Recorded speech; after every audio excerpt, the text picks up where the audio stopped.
And I'm going to do an improved packed weapon. Alright, we are live on stream, boys and girls. Go ahead and toss your ready signals in your chat as soon as you finish your level ups, and we will continue. Hello, stream. Don't forget to share this on the big channel, boss. Yeah, no, I'm actually doing that right now. I Hey, always forget to send out the link streams. I'm just saying because I remembered. I do appreciate it. I think I am going to go inquisitive. I think that's going to be good for me. I feel like this sucks, but I want to take it anyway. What is it? I'm not telling you. Tell me! You're my brother! My brother Anakin.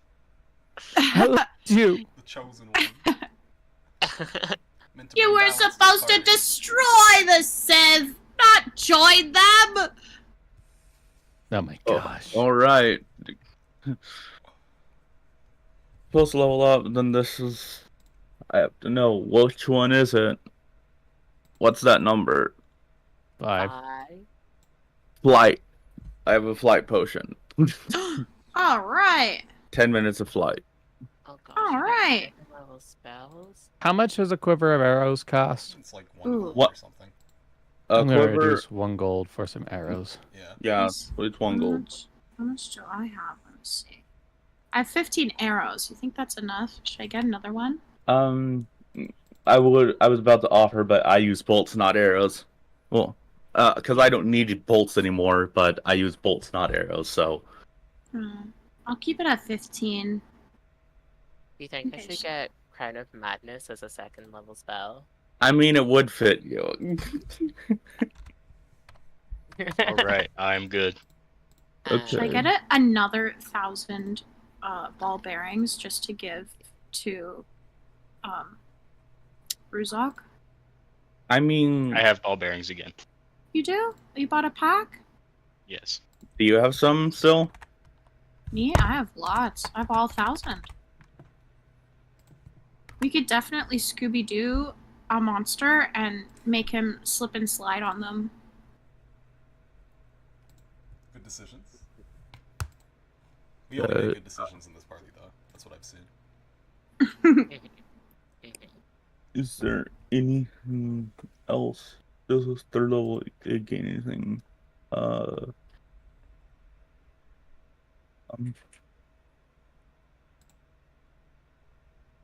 It is... So it's still 1, alright. Sorry, it feels like I'm the only one remaining. No, me too. Don't worry. Alright. What is the item I need? Class. Okay, I think that's all I'm going with for now. I'm just gonna roll something for fun. Oh my gosh, Oh. Pansies. Okay, got it. Okay, I learned something today.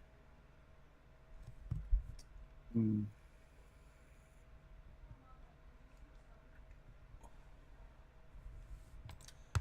I think we're good to go whenever you're ready to kick things off, Gobs. Right, I'm just trying to... I think the last thing I have to do is add the flask and then label.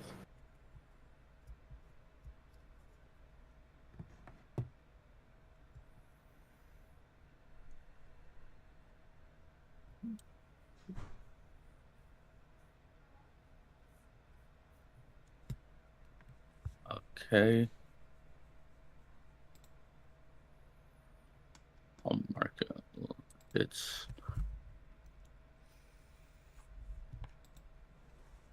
a...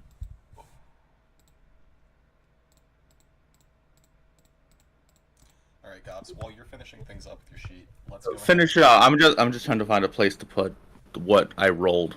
That's fine. Let's go ahead and start with our recaps in that case. You guys know we've always been kicking off sessions the same way recently.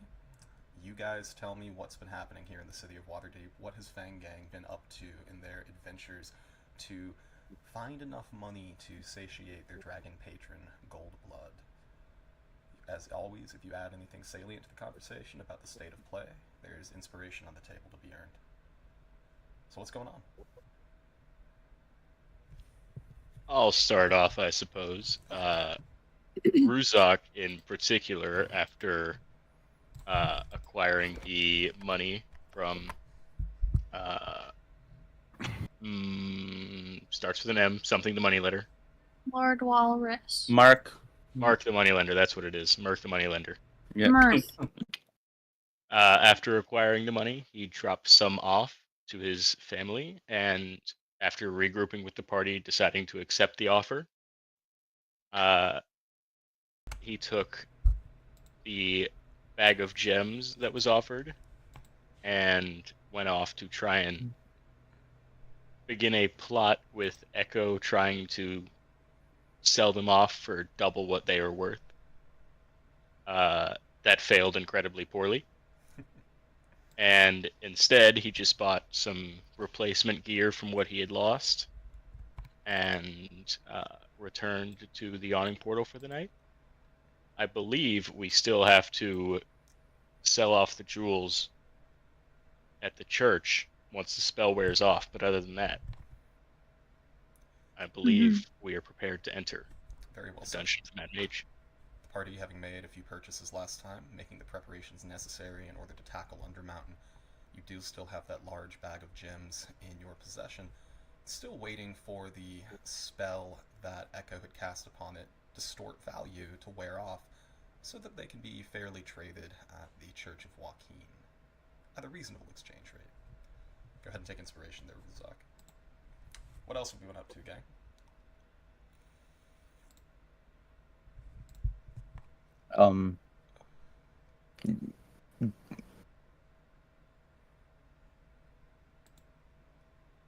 Gob's placed in order with the Temple of Gond, much to their dismay.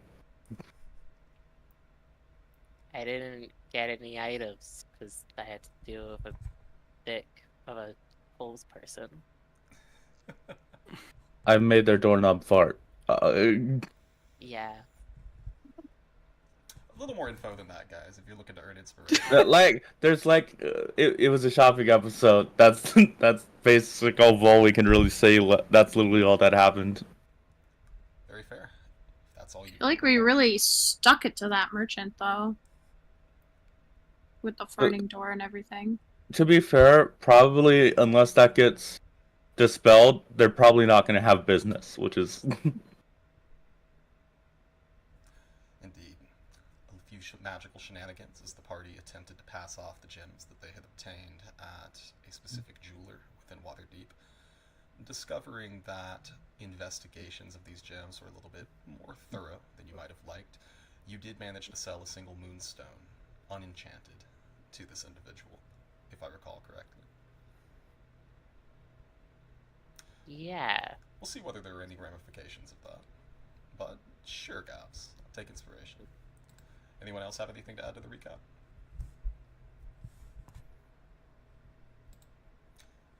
And if not, Visited by their patron briefly. how did that go? They basically had a brief conversation about how things were going on with the stars and Saya's own opinion on the chaos. Arisande is just like, well, I thought you would like some chaos. After all, if I didn't save you and sell you, you would do a whole bunch of nothing. And Saya shrugged like, yeah, you're probably right. And therefore, she was basically telling Saya that you have to find your own sense of fulfillment through actions rather than through the complacency side of life. Very well said. Go ahead and take inspiration there, Saya. Anything you'd like to add, Echo? Gentle thing? I didn't really do much last time. Tried getting ingredients to cook. It was awesome. Yeah. Absolutely. I also already have inspiration from before, so it's fine. Did you check the snobby vegetable alley in the dock ward? Oh, I don't think I went there, but I did get like some preserved stuff to last me for a long time. I have a little list. I can read it out to you. I got some milk, which isn't preserved, but it's always good to make stew. yeah, Got some great thing to chicken start stock. the preserved list. Be quiet. gobs. I got rice, dried fish, some fantasy taco seasoning, some other herbs, some dehydrated meats, and some seaweed. Very good. Looking to take care of the party's diets. Gentle Thing acting as the party's cook. Also, if I recall, the shopping session was a little bit of a reminder of the time that Gentle Thing used to spend with her own mother before they became separated. Yeah. We do be cooking in the I like- kitchen. I like how Gentle Thing just refuses to accept that tacos exist in the world of Faerun. What? They're said- fantasy Look, tacos. if you guys have never had an authentic orcish carne asada, I pity you. Very good. That seems like a decent recap, guys. Currently, the party sits here within the tap room of the Yawning Portal. The sounds of song and the sounds of conversation and smoke, of course, washing over each of you as you nurse the autumn ale that you are drinking. You can see the beckoning darkness of the portal to Undermountain, situated within the center of the tap room. Throughout the course of the night, you've seen at least one or two individuals go down or come up in the bucket pulley system, having paid their gold pieces for passage. You can see each time a new individual goes down, old Durnan, the barkeeper of the Yawning Portal, shakes his head sadly, as though he's sorry to see another patron be swallowed up by the place. So, as the party sits here making their final preparations, their final plans for how they're going to tackle this dungeon, the city of Waterdeep is yours, adventurers. What next? So, are we going to try and get some more money from those jewels? I'm personally fine with either. I'm. Is either we wait and get the gold, or we go down. Yeah, we either wait tonight, sleep on it, and then well, actually, we just have to wait till Regardless of any other factors, we should sleep to let Echo recover her full capabilities before entering. yeah. And then by the time she's done, we can just go over to the church and exchange for base rate, like a fair rate, and then come back and go in the hole.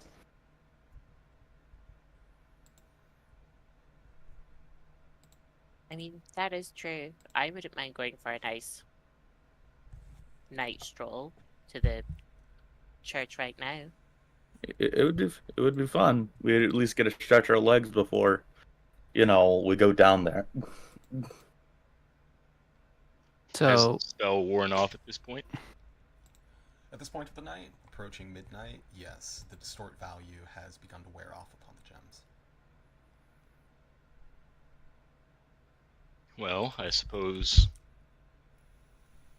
we could head over, sleep in, enter the dungeon around noon. If that seems like a fair plan to any of you. sounds Yeah, fair. That sounds. Mm-hmm. You said around noon. Well, I imagine that would be adequate, given the time it takes us to go to the church now. We probably wouldn't go to bed until the early hours of the morning. Oh boy. Well, I've had enough beer to keep me awake for a month, so let's get going. Very good. If there are no objections, it sounds as though the party's next destination is the Church of Joaquin. Let's go. Let's go. Yeah. Very good. The journey through the streets of Waterdeep this time of night, easily made. The streets around the Yawning Portal always very well patrolled by the fine watchmen of Waterdeep, and other than encountering a couple of sloppy drunks in still singing tavern songs as they unsteadily march their way down the cobblestones of the streets here, you encounter no difficulties en route to the Church of Joaquin. You can see the gold-pillared temple steps still very active at this time of night. In a city such as Waterdeep, trade capital of the Sword Coast, commerce never sleeps, and neither do its servants. As you press your way in, you are led very politely by well-suited and well-muscled bodyguards to one of the private exchange counters as you share what you've come here to do.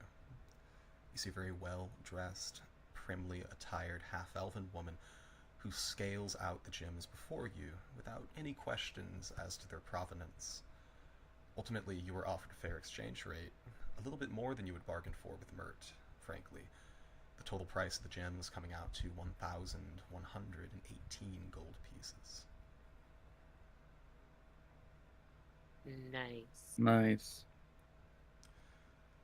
After a while, as you, Ruzak, I would assume, probably, signs the assignation slip for the party and presses it back across the counter, with a curt nod, she packs them away into a dimensional space that she conjures with the flick of a wrist. And moments later, the gold is brought to you within a luxurious silk bag. You find yourselves substantially richer, the hours of the night continuing to eke on, as you've said, the dungeon waiting for you the next day. What next?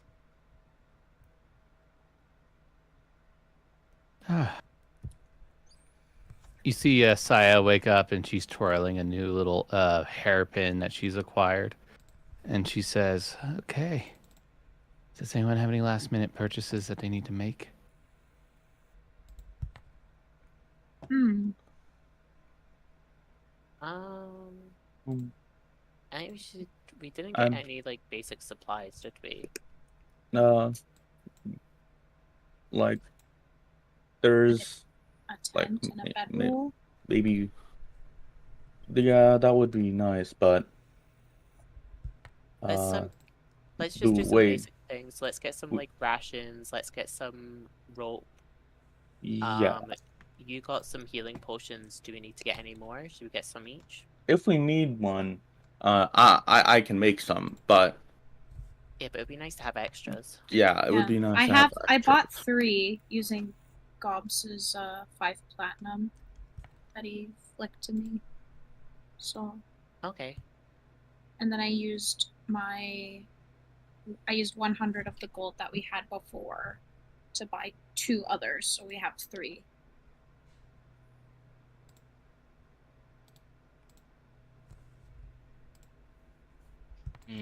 Well, I don't suppose any shops will be open this time of night anyway. As I said, on the way back, can I roll perception to see if anything sticks out while window shopping while walking past? Sure. What are you looking for, gentle thing? I think I like shiny things and I like feathered things and I don't know, just something kooky. I'm a kooky cat. Yeah. Go Just- ahead and just stop talking. give me a perception check as you make your way back to the portal. With a 22, gentle thing, as the party is pressing their way through the castle ward, back toward the trades ward from Waterdeep, you begin to pass many high-end boutiques. And one that you notice says, a taste of Nyanzaru. An import boutique that brings in goods directly from the quote-unquote lost continent of Cholt. And you can see this beautiful feathered headdress, gorgeous, resplendent feathers, the color of the sunset. You can see also draped over the mannequin's neck, thick gold links in a geometric, blocky style. Shiny? Soft? Well, you can't help but think what your own style would do with a couple of accessories like that. Mm-hmm. You can see that the boutique is closed for the evening, no lights on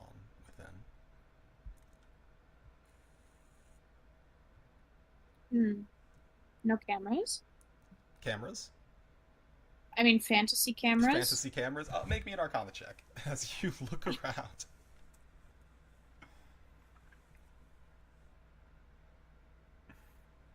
What does a 0 get me? You believe that there is in fact a non-fantasy camera, just standard. Nah, you see absolutely nothing with a 0. Nothing that would indicate any degree of magical dissuasion. Should you be interested in acquiring these items for yourself? I think you guys can see my tail flickering, and I have my face pressed up against the window as I'm looking at these objects, and my breath is very heavy upon the glass, leaving my nose smudges on it.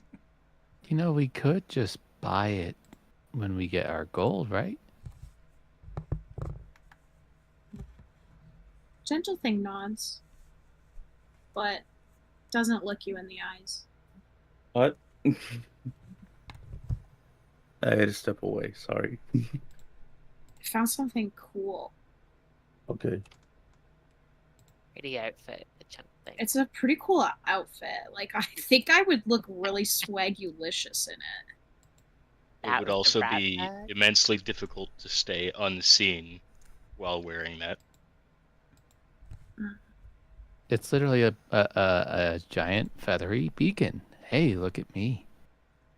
Would work best in like a festival or a party, but probably not in everyday wear. Yes. Gentle thing will nod and kick some rocks and keep walking. Well, She nobody's looks looking. back. She looks back at the window for sure. While no one's looking at Echo, she'll send Gentle Thing a message and be like, "Don't worry, we'll come back at some point and steal it for you. You can wear it for a fancy party." Gentle thing messages back. Thanks, Echo, you're my ride or die. The message isn't words, you just feel the fist pump on chest and the peace sign. Very good. As the rocks you kick go scattering along the cobbles, you can hear coming from a nearby corner the hours of the watch being called out by Waterdeep city guardsmen. Does the party pick their way back toward the portal then? I believe so. Very good. As you move back into the yawning portal around 3 a.m., you find that the party has just begun for the evening. You can see many individuals, such as yourselves, dressed in the streetwear of adventurers, many of them a little bit bloodied after their day's exploits, yet the atmosphere within the tavern is raucous as always. As you press your way back in, do you get rooms for the evening, or... Yeah, I'll go up to the bar. Very good. The gold is exchanged. 5 gold pieces for 5 inn rooms. I'm sorry, 4 gold pieces, as Ruzak never lets gobs out of their sight. Indeed. Dang it. You can see that Durnan is a little bit preoccupied, attempting to break up an increasingly growly and barky argument coming from the 3 gnolls that are having some sort of disagreement at the bar. He passes you the keys, he takes the gold with hardly a comment.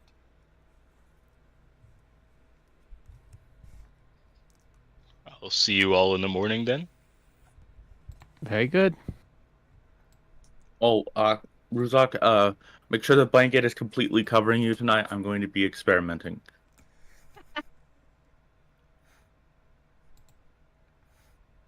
Good luck. Ruzak is going to take his bedding to the balcony. Very good. Ruzak, it is a warm night, yet not an oppressively warm one. A little bit humid out here upon the balcony, as it always is in a port city such as Waterdeep. You can begin to hear the sounds of gentle explosions and less gentle explosions beginning to emanate from Gob's chemistry set as he begins to perfect his new potions over the course of the evening. Right. And This then- is another long rest, so... 3. Very good. Alright. That is... Resilience, plus 1 AC for 10 minutes. Nice. Very good. The party passes the evening in peace. No disturbances, other than the occasional sounds of music or laughter floating their way up from the tap room, any scenes that you guys wish to play out during the course of the night?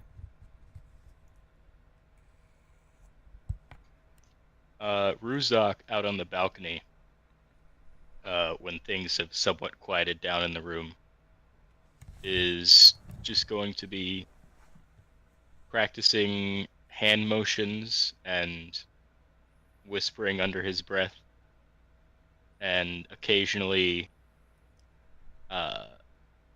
glowing orbs will appear for a split second and then vanish, or a slight barrier of arcane energy will shimmer in front of him. But after a while, he will relent and return to sleep. Ruzak, the time that you've spent over the past several months, ever since your resurrection, the interest that you've taken in magic, is this something that you've been concealing from your family? Ruzak has been having little side sessions with Echo, but for fear of disappointing the others have not been told. Over the course of the evening, as you fiddle with your thieves' tools, eventually something clicks. You were just pushing too hard. It should come naturally. And as you summon the mage hand before you, you begin to cause it to dance through the air with a deftness that would be appropriate for your own lockpicking skills. You smile to yourself with satisfaction that Echo's tutelage has not been in vain. Manager the teacher. You're also a promoter, as we understand, and just got involved in the new relationship. Things are looking up for Echo. That is true. I've got a lot going on. Any other activities during the hours of the night?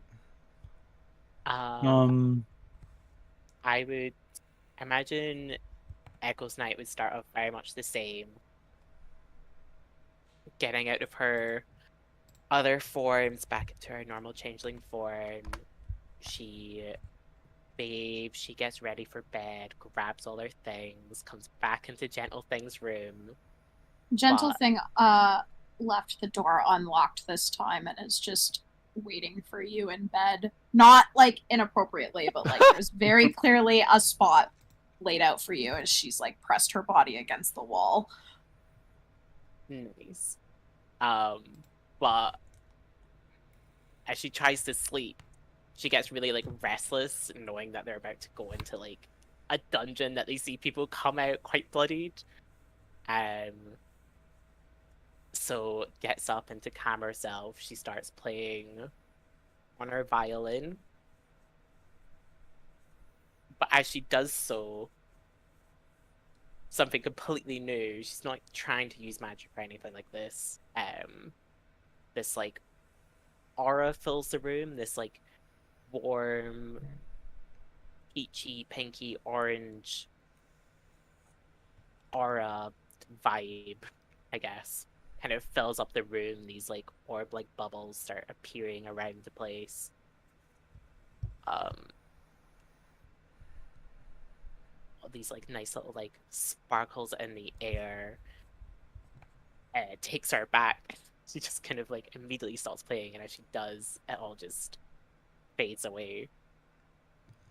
And she's just like, well, that's new.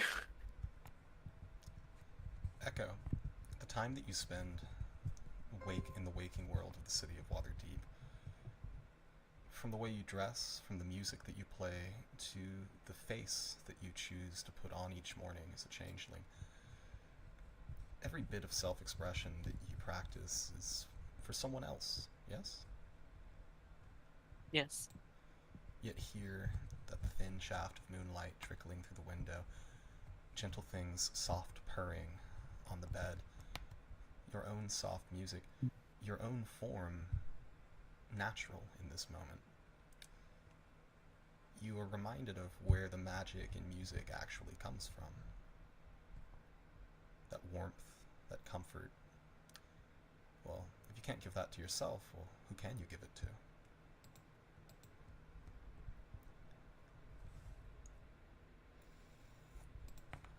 Great. sort of sits in this moment, pondering these thoughts.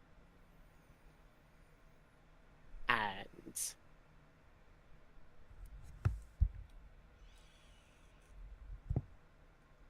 for a moment, she thinks to herself, you know, maybe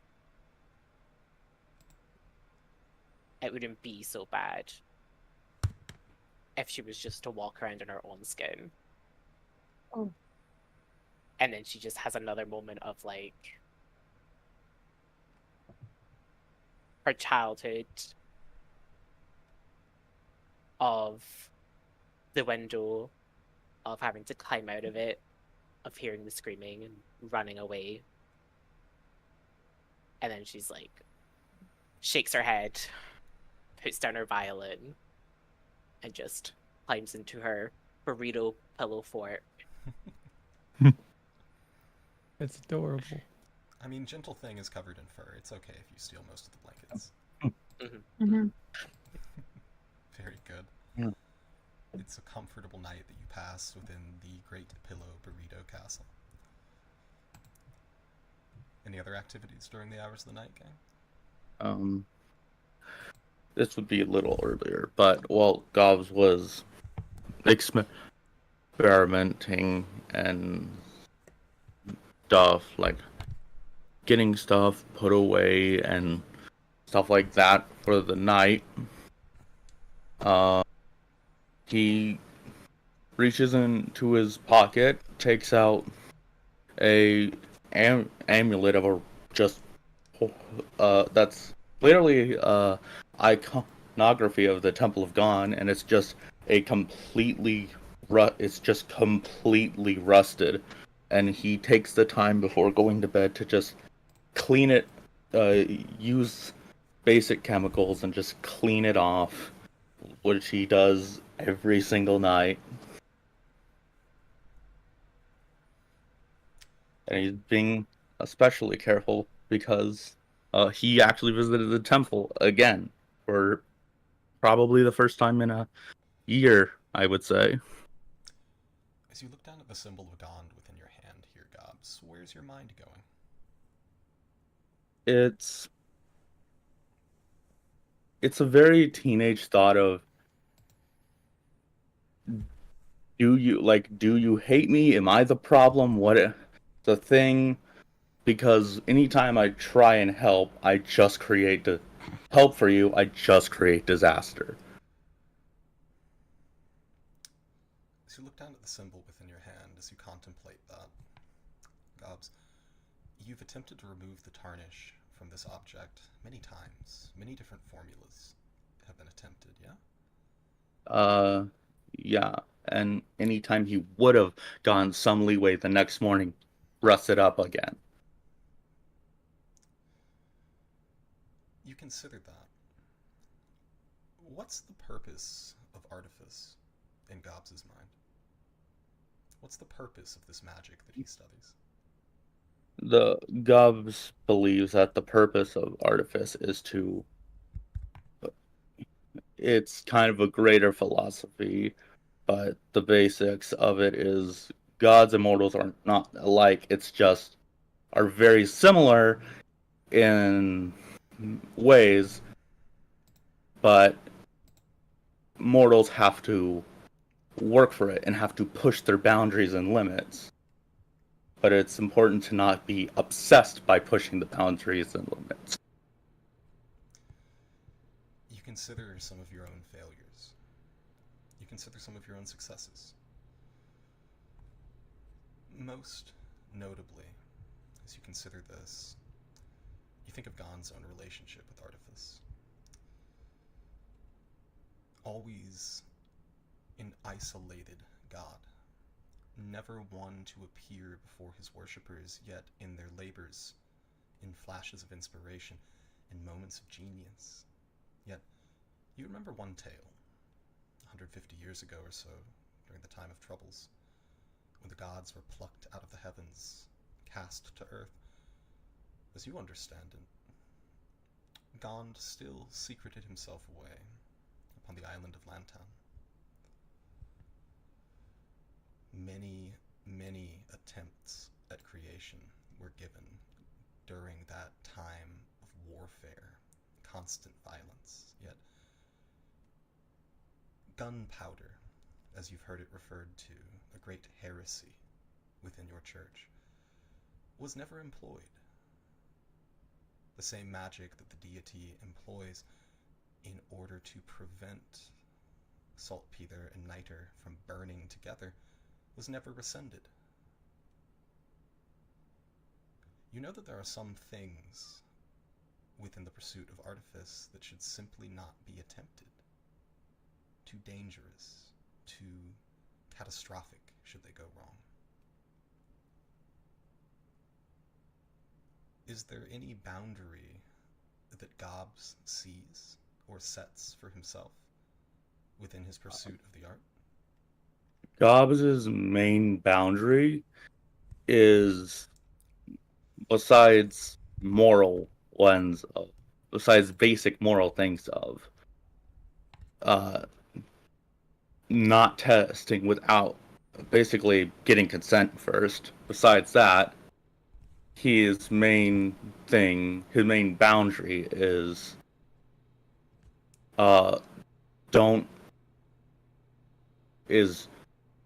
don't try and create life, because it always goes wrong. He doesn't know why. It's the only thing that his father really tried to stress into him: do not create life. And he took that to heart, and he does not try and make life. I know what you mean by this, but the mental image of your father looking at you exhausted, being like, don't create life. It's exhausting to have children, my man. It's just hilarious. Gobbs, as you look at the icon within your hand, the resilient rust upon it, go ahead and make me either an insight check at advantage, or you can just make me a straight Arcana check. Okay. Yeah, I'll make Great Arcana. But unfortunately, I think this is important enough. Gobbs is using the inspiration. With the 24, 20. you consider your approach to this has been too sudden, too unyielding. You consider a number of solvents and reagents within your supply kit, and you think that perhaps a slower exposure might be what is necessary. Over the course of weeks, maybe months. Perhaps this isn't rust that can just be scoured off.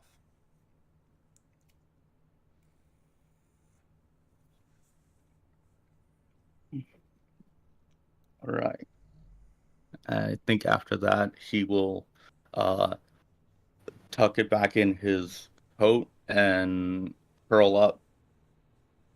I also do not think he's told anyone that he still worships the Church of God or anything. I think he keeps this a little secret. It's difficult to share one's failures, even with those that they care for most. Any other activities within the hours of the night here, gang? Before Echo comes in for our sleepover, I think Gentle Thing would again climb up to the roof and take a gander to see what she could see, and maybe looking for the seashell person again, looking for someone else, some other people that she could see. Really trying to go for my eyes and ear thing here, my insightfulness. Go ahead and make a perception check. All right. With the 23s, you begin to creep your way, cat-like, onto the roof. The first thing that you notice is a thin orange flame in the darkness. just for a brief moment, illuminating the features of a rather ragged-looking Aarakocra fellow, rather advanced in age. As you can see, he takes a moment, striking a match upon a matchbook and puffing up to a pipe that he has placed within a scarred beak. As you pick your way onto the roof here, he doesn't appear to have noticed you, yet he appears to be in a very similar situation as yourself, simply gazing out over the wards of Waterdeep off in the direction of the ocean. Even here, you can very faintly hear the lapping of the waves over the night air. He's up there with me? He doesn't appear to have noticed you, looking like a little bit lost in thought. I think I would, as maybe what I would do is I would watch him for a little bit, suss him out, and then if he seemed harmless enough, I would go and sit quietly beside him. Make I an wouldn't insight say check. anything. Oh, insight? Yeah, as you try to suss him out, as you say.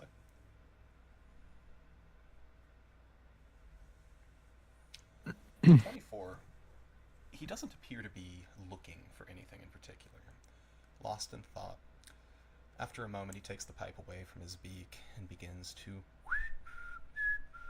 whistle, very bird-like, the refrains of some tune that sounds familiar to you, but you can't quite place your finger upon it. You can see that the way he's dressed, fairly bright tan brown leather. You can see he has a short sword slung at his hip, but doesn't appear to be making any violent motions.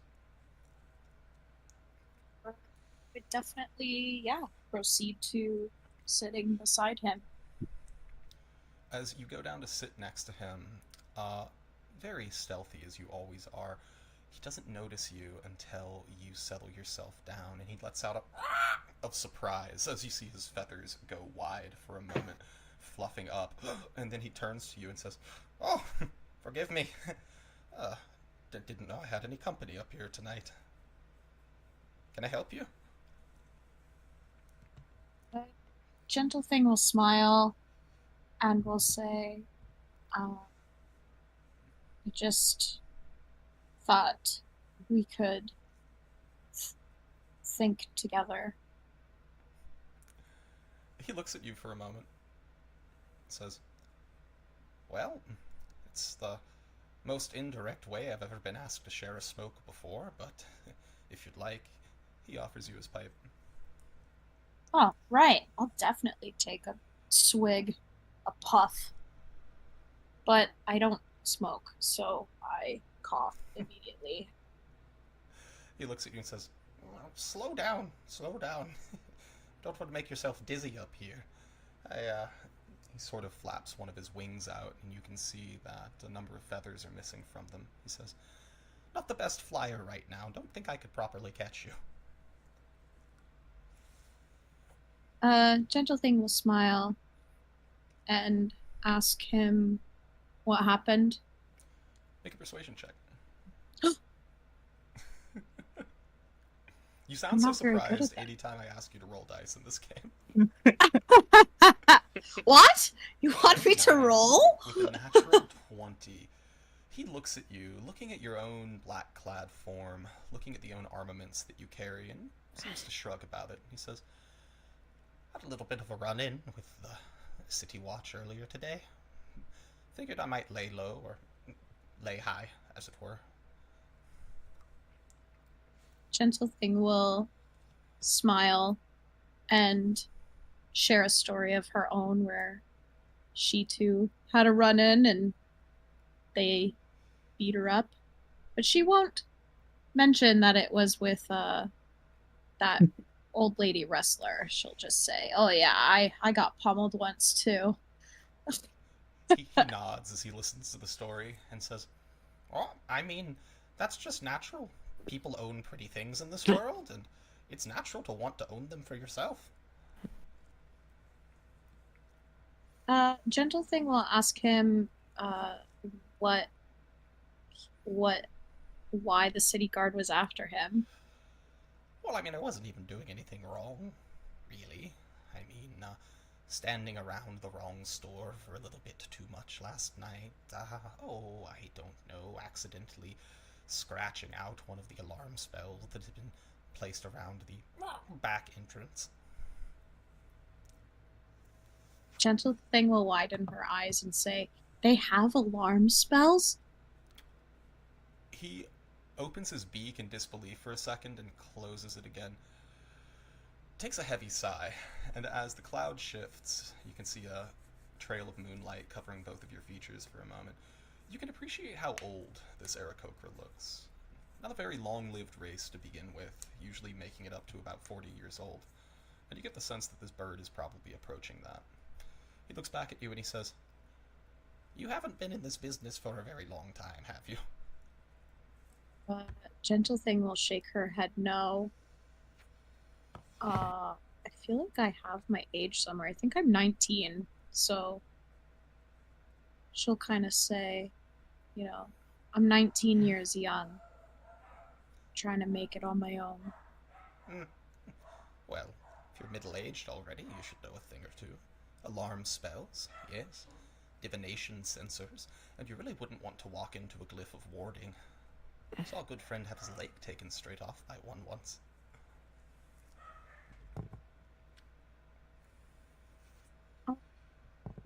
Gentle Thing will kind of nod, like her eyes will look as though she's soaking it all in. She looks at you and says, "Do you, run with a gang, or you operate alone, usually?" She'll lean back on her hands and say, "Oh yeah, I run with a gang. We're part of the Fang gang. Maybe you've heard of us." Bill's gonna make a history check. At advantage, he is a Waterdeep native. Please.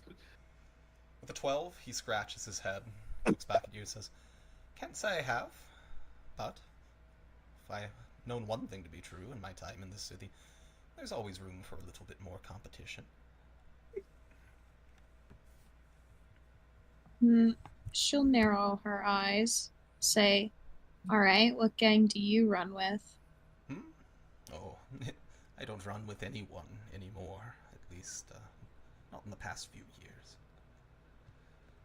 "What gang did you run with?" Make another persuasion check.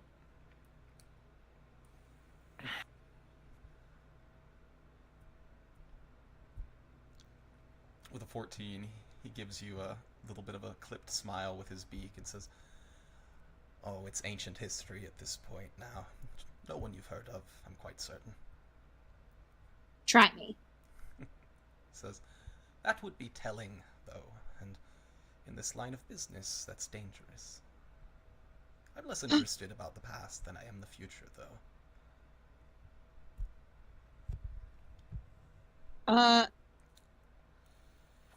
Big plans, you and this I'm friend? scared. You're scared of it? I'm suddenly scared. No, like me, not Gentle Thing, but I'm suddenly scared that I just so willy-nilly said that I was with the Fang gang, and he's like, "I'm not telling. That's dangerous." Okay, sorry. What did he say? No, you're fine. I actually forgot what he said. 1 sec. Anyone remember what Bill said? What did Bill just say? I think he asked her what she was doing. That's right. I'm less concerned about the past than I am the future, thank you. Yeah. He looks at you and he says, what kind of takes have you been going for then? Small time, or looking to retire soon?" Gentle Thing is a little sus, but she will say that they succeeded in their first big mission, which was the alley, which is mistaking me, some purple alley. Blue Alley. Oh, blue alley. Channel thing is a little sus, but tells the guy our life story. Hey, that's me. That's Gentle Thing is just me, and that's what I would do. I'd be like, "I'm scared, but I'll tell the truth," like a good young Mennonite girl. He looks a little bit impressed toward you, Gentle Thing, raising those feathered eyebrows, and says, "Oh, you mean you took on the Butcher's Alley? How many did you lose?" Well, technically none, but I guess one. Oh, well, it's the technicalities that tend to keep us out of jail, in my experience.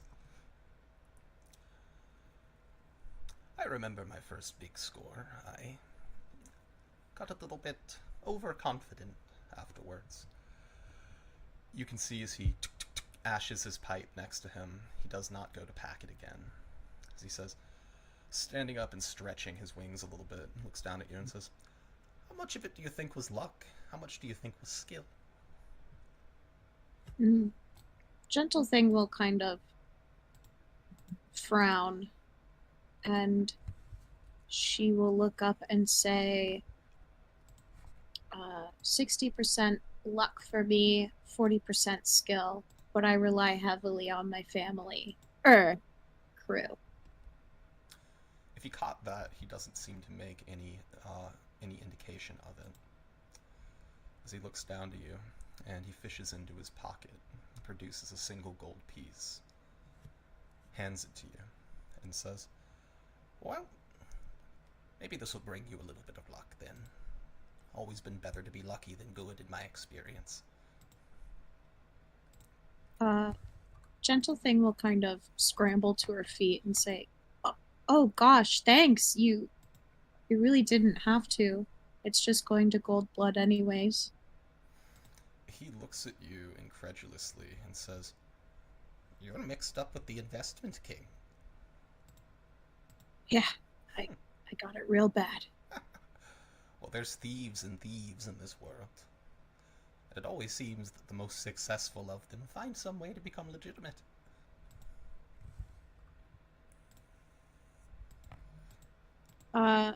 Gentle Thing will kind of hold up the gold coin to cheers him, and will say, Make a perception "You check. have a good night." Oh, perception. Damn, with another natural 20, as you look at the gold coin in your hand, you can see that it does not appear to have the same features upon it as most of the gold coins circulated here throughout Waterdeep.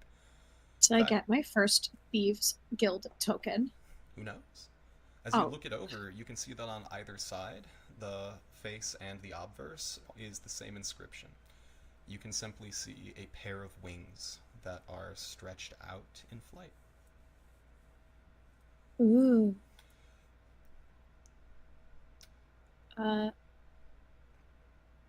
Gentle Thing will bid the bird Bill a good night. He looks at you. I don't think he actually gave you his name in character, but he looks back at you, and as he stretches his wings standing at the edge of the roof, he says, "Name's Bill, by the way." Taps the side of his beak and says, "Bill the Beak. Should be easy enough to remember." Gentle Thing will smile and say, "I'm Gentle Thing." He says, "You certainly seem to be." Oh. Gives you one last grin and stands to stretch his wings at the edge of the roof here. He gets about 4 or 5 feet up into the air. "Ah, Charlie horse!" As you just hear him go crashing down the fire escapes and gutters along the side of the building. As you look over, you see him picking himself back up from a set of crates that he's crashed onto. Looks up with a weak thumbs up and says, "I'll be fine. I'll walk. I'll walk then." As he begins to pick his way off into the darkness of the nearby alleyways, you remain upon the roof with a gold coin in your hand. Hooray. I'm gonna rub it for luck. Maybe it is just superstition, but it brings No, you it is, but comfort. that's what I'm doing, yeah. Very good. Gentle Thing, make me one last insight check. Or an arcana check, whatever your preference is. Definitely insight. You got this. Nice. Yep, DC 15. As you hold this coin in between your two fingers, instead of simply placing it into your money pouch to be lost amongst the others, you would swear that you can feel the faint call of attunement coming from the item.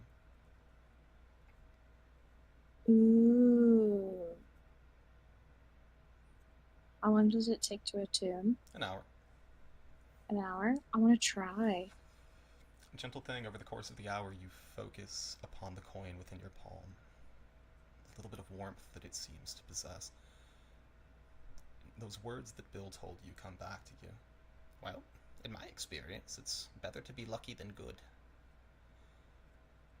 At the end of the hour, you feel like you're close to something, and suddenly, the attunement ends. For the brief moment, you felt that thrill of connection to your own soul. Yet, no knowledge springs into your mind, no understanding of precisely what this token does. You can feel a connection to it now, however.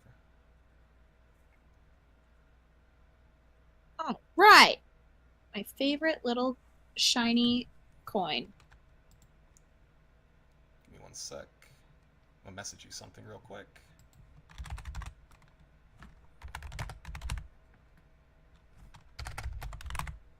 If I can remember that you are Zomzors and not Gentle Thing. One moment. Yeah. Oh, you can also put it in my channel, my secret channel. Oh yeah. Gentle Thing Things. Very good. Why did she get a secret channel? She asked for one. Okay. Very good. Gentle Fang, at the end of the hour or so, you can feel weariness beginning to overtake you. You can see the first few fingers of sunrise coming over the horizon.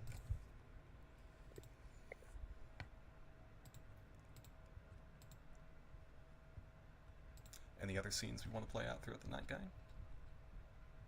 I had a quick thing. Go for it. So Saya would have gone into her room after saying goodbye to everyone and making sure that everyone was well accounted for, at least in the basics of what she could do.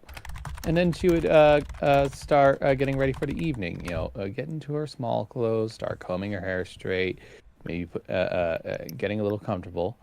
And then she feels an unusual hum and a presence in the room.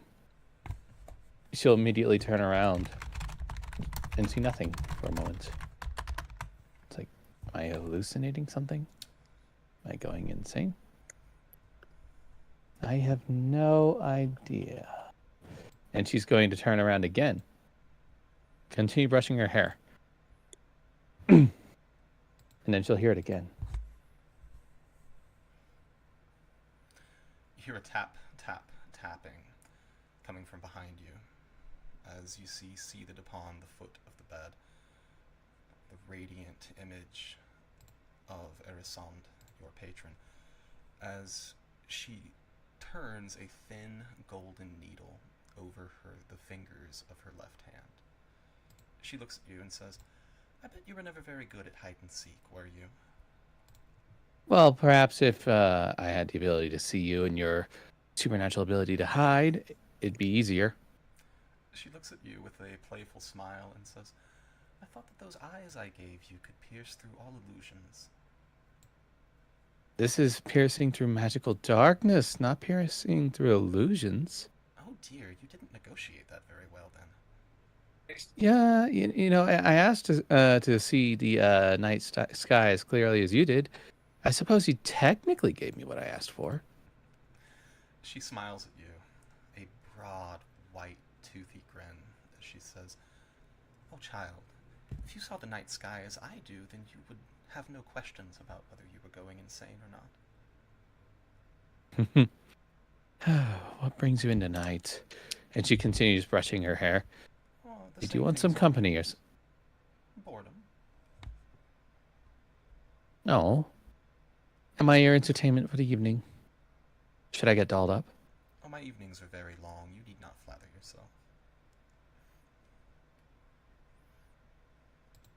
She looks at you, and she says, For one who wishes to see the night sky so clearly, I find it strange that you will be casting yourself into the darkness so soon. I had to pay off the debt that you've incurred upon me. Naturally, there are many ways to do that. Though, I would be remiss in my duties as your mentor and caretaker if I were to tell you how to do them. It's fun to make your own decisions, isn't it? Yeah, I suppose. It could be worse. You know, I could be back with my original group, just following what they told me to do. This Fang gang, they're eccentric and they're a bit strange, but I think they're growing on me. They're an interesting lot, there's no doubt about that. Talented, chaotic in their approach, which I find that unpredictability is often an asset. At first, it was abrasive, but then I realized I'm abrasive. Tell me, in your own estimation of value, how much of an asset do you think they could be? How much of an asset?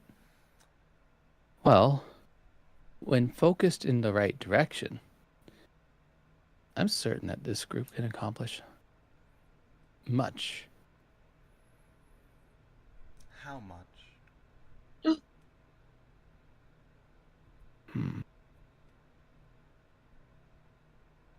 I get the feeling that they can go far. About as far as the first star in the night sky. Interesting. They have just raw potential with them. Especially that one Gobbs. He's eccentric, probably the most eccentric of them all. But he cultivates himself in such a unique manner.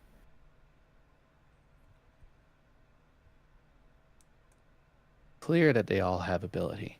Clear they all care. It's clear that they all want to be better for the sake of each other. And I find that enthralling. She looks at you and says, "It's fascinating. What I've learned recently can be purchased with gold. Really, almost anything. Anything that's for sale." She tilts her head, as if thinking about whether to continue, and comes to a conclusion. Yet, I'm beginning to understand that while almost anything can be purchased, literally anything can be stolen. At least by a talented enough thief. Oh, and what did you want to have stolen? Not the first star in the night sky. But you're getting close. What? Hmm? And what exactly is that? One of the stars of your night sky? Oh, maybe the endless black expanse beyond? Maybe the moon? Come here, Saya. As she extends her left hand, still toying with the needle in her right. She'll step towards you, towards Arasande, and reach out her own left hand. She takes your left hand in her own. She holds it gently for a second as she looks up into your eyes and says, "You're a very talented individual. You follow orders extremely well. If you think that they may be assets, then tell me what their value is, and bring them to me."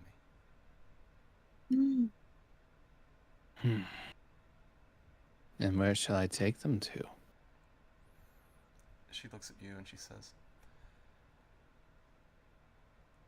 "Where has your own service taken you?" Taken me to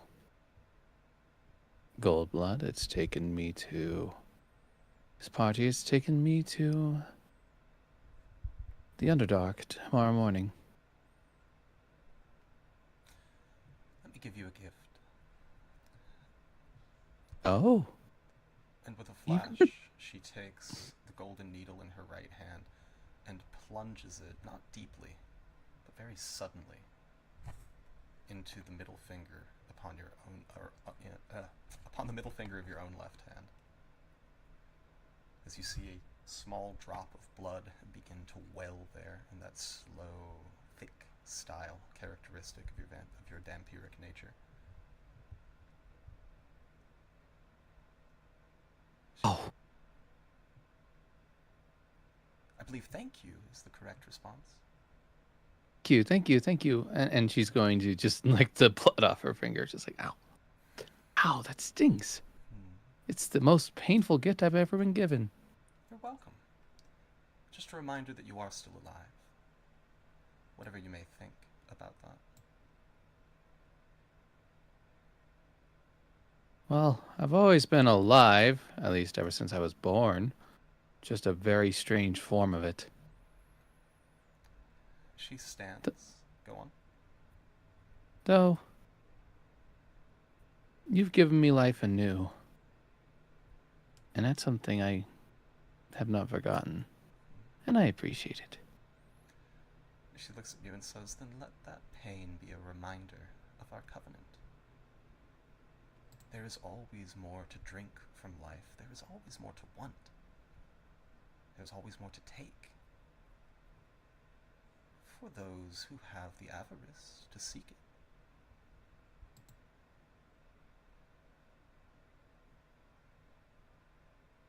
Avarice is our tapestry. We just have to weave it. She stands. She smiles at you. And says, "Let that be a reminder then. Carry it with you. And return to me. More alive than you have ever been." Shall I make a solemn promise as she holds her hand over her heart, conveniently over the mark of their covenant? And she says, "I've extracted every promise from you that's necessary. I would see you keep them." Very good. So, tell me, do you think I would look better in purple, black, blue, red, pink? She looks at you instead and says, "Darling, none of the above." And with that, Saya, Erisand, pass the night together. Quietly. Comfortably.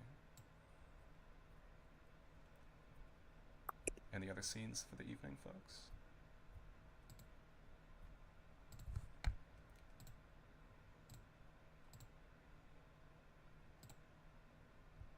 Very good. If there's nothing else, then I believe the party awakes around noon the next morning. The sizzling smell of Quipper and chips already wafting up to the bedrooms above. Let's go ahead and take our 15-minute break, and we'll get back to Undermountain.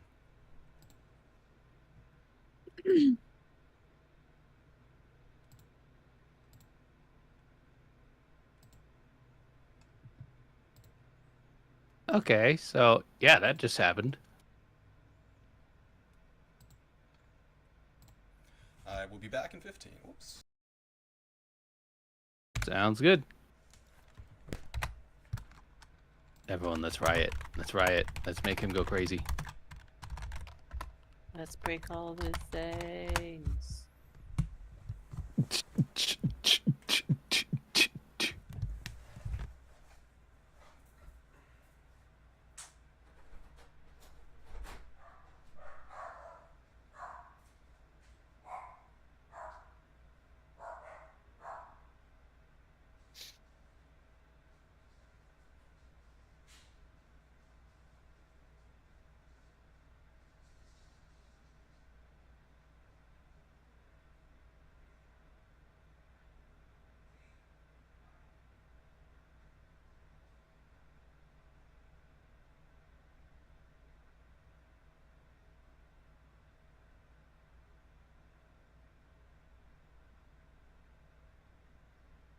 Quiet. It's eerily quiet.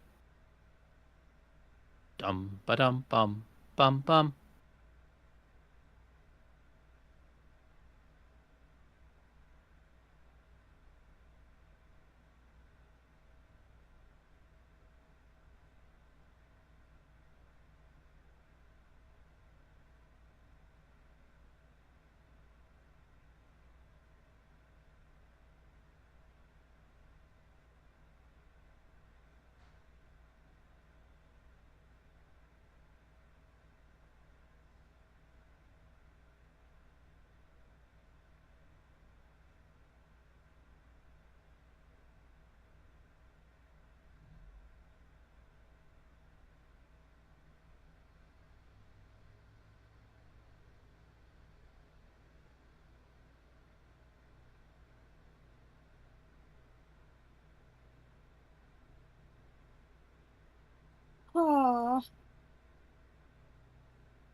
You all right?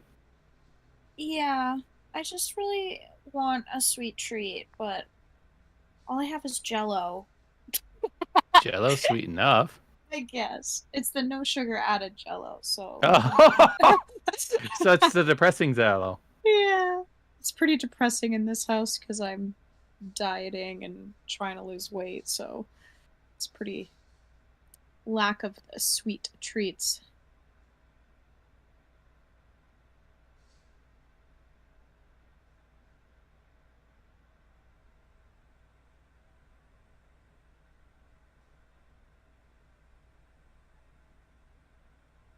How was your day, Asobi? It was just my day off. We did a bit of play-by-post madness in a vampire game that I played in, and it actually went pretty good. So I'm happy with that. Nice. Sounds awesome. Speaking of which, I need to update my downtime request in that server. Dun dun.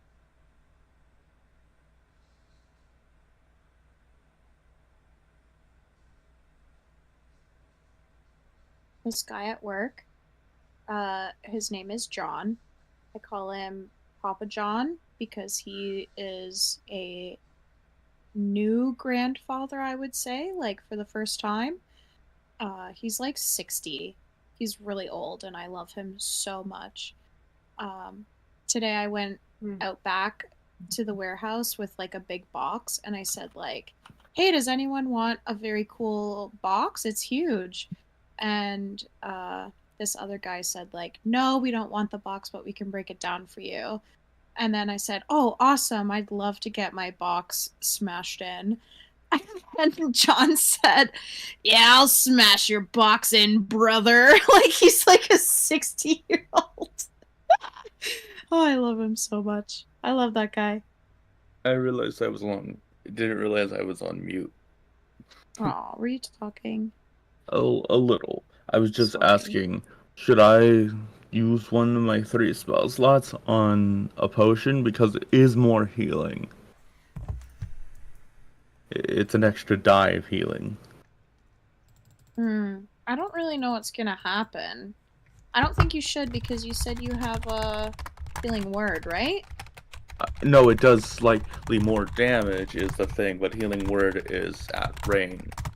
It's like, should I plan ahead and you do it or no? Oh. Do you Like get spell slots back at a short rest? long rest. Long rest. That's a really tough call. That's the. Need to make sure real quick. Yeah, long rest. Dang it. And what does the potion do? Gives you more damage? I get to choose from multiple effects if I use a spell slot. If I choose healing, it's 2d4 plus 5. Oh. I could also make it plus 10 feet for an hour. Another resilience, which is plus 1. They won't stack, but I could do boldness, which is just bless, flight, and then alter self.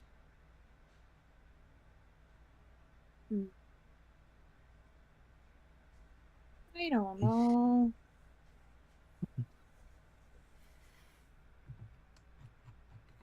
It's too hard. Like this is like a tough choice is the thing because I think I can do this at any time because of a 3rd level feature. I have the tools for it. And the then, requirement. so like if you did them on a day where we don't need spell slots, could you keep them? No, they last until you drink them or next long rest. But like good. the good thing for it is like if we know we're not like going like it's not going to be a combat day, I could just pump some out. Yeah, pump it.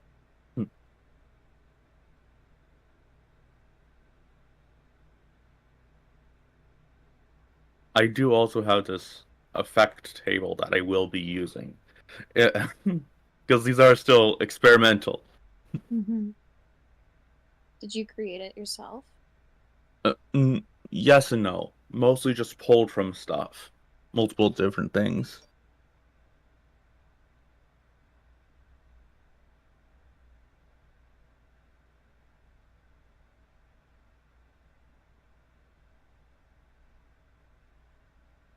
Oh.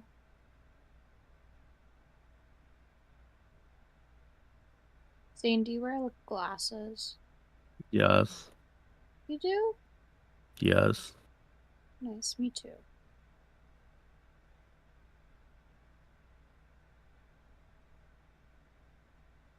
I went and got my eyes checked today, and they were like, "Oh, did you notice a change in your vision?" And I went like, "Nothing out of the ordinary." And then when they checked my eyes, they were like, "Yeah, so your vision is a lot worse." And I said, "Oh yeah, that makes sense." And they said, "I thought you said you didn't notice a change." And I said, "Well, it was gradual over time. It's just so happens that everything's blurry when my glasses are on and they're blurry when my glasses are off." And they were like, "That's a change in your vision." And I was like, "Oh." I have a thing. My eyes are so fucked up in different ways. If I have one of my lenses out, I get vertigo because the distortion is that bad. Oh, Oh God. oh God. You're like crazy blind. No, I'm not. I'm just near. One of my eyes is incredibly nearsighted, and one of my eyes is incredibly farsighted. So if I don't have if I have one of the lenses on and not the other, middle ground gives you vertigo, which is most things. So everything just gives me vertigo. So I'm glad I found the lens and popped it back in there because I know how to repair them. Mm. I remember when I went to go get my eyes tested, and I went in and I was like, and they're like, "Is there anything like any changes or anything?" And I was like, "Yeah, I'm just getting like these horrible migraines all the time, and my eyes just always really hurt." And they were like, "Oh, okay, so let's get you tested and stuff." And they were like, "Yeah, so your eyesight got really, really bad." And I was like, "Oh." And it was like, "Yeah, so they just got worse, and you were just squinting all the time." You're just straining. Basically, all I was doing was they were just like you were just straining your eyes constantly to see, so that you're just giving yourself pain. Oh my And I was like, God. oh, that Ah, makes sense. oh, thanks for sharing. Wow. Wow. Hitting on the glasses, and I'm like, oh, okay. So a lot of these things were not supposed to be blurry to begin with. I know. I love that. I love when they make me read the little letters and I'm always like, I don't know what that is. And then they do their little thing and I go, "Oh, it was a Q the whole time. Wow." Wow, that's what Wow. that is. Oh.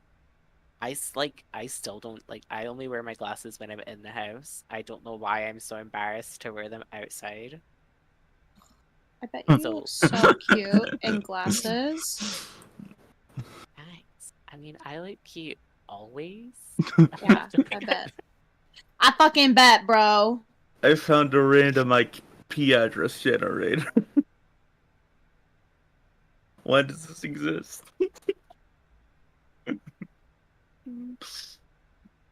Oh, Oh, welcome to Virtual Mirror. Oh,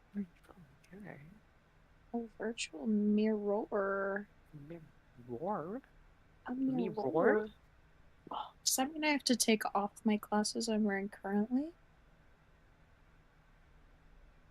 To use your camera, sure. Oh,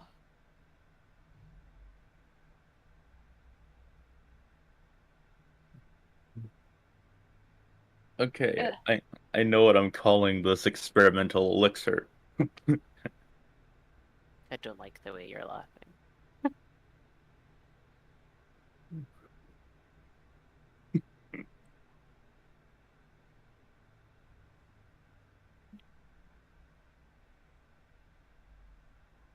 Is it gonna be called Gob's Goo? I was thinking that. I was thinking that for a while. But I decided, no, I want to make Gobs a little more serious than I have been with him. It's still funny. It's still funny to me. Oh. How do I try this one? Oh, it doesn't let me. Oh.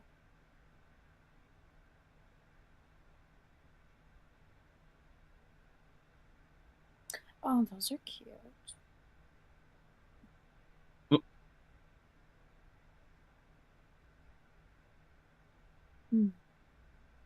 When I went camping in my friend's backyard with my partner, we were laying in the tent and I saw like a bug on the side of the tent.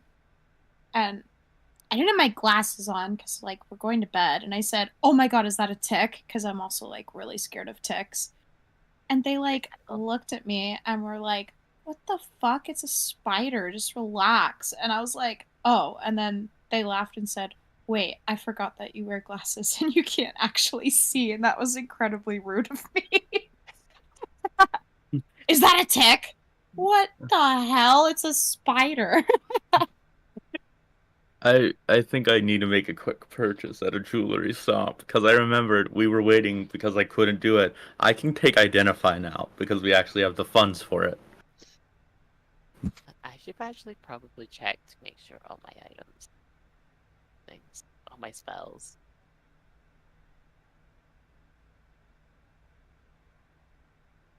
No, If you're a bard, do you have to prepare spells? I think bards are spontaneous casters. The only ones who prepare are rangers, paladins, clerics, and druids. And artificers. Boom. Boom. Artificers I don't just get their learned my entire look. spells. Artificers are like rangers. Basically, I just go around saying things and pray to God I don't just use power word death by accident. Power word death! Could you imagine you like that's how you learn power word death is you're just having a conversation with someone and you're just like, okay, bye, and then they just disintegrate.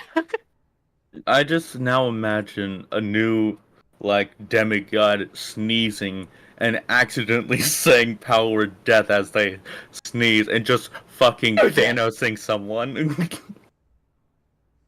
That'd be so funny. It would be ridiculous, but it'd be funny. I don't know if you guys know, but it's my life goal as a bard, and I've always wanted to do this, is to kill something with vicious mockery. That's happened a few times. It is fun when it happens. It's Who so did much that? fun. I heard the soundboard go off.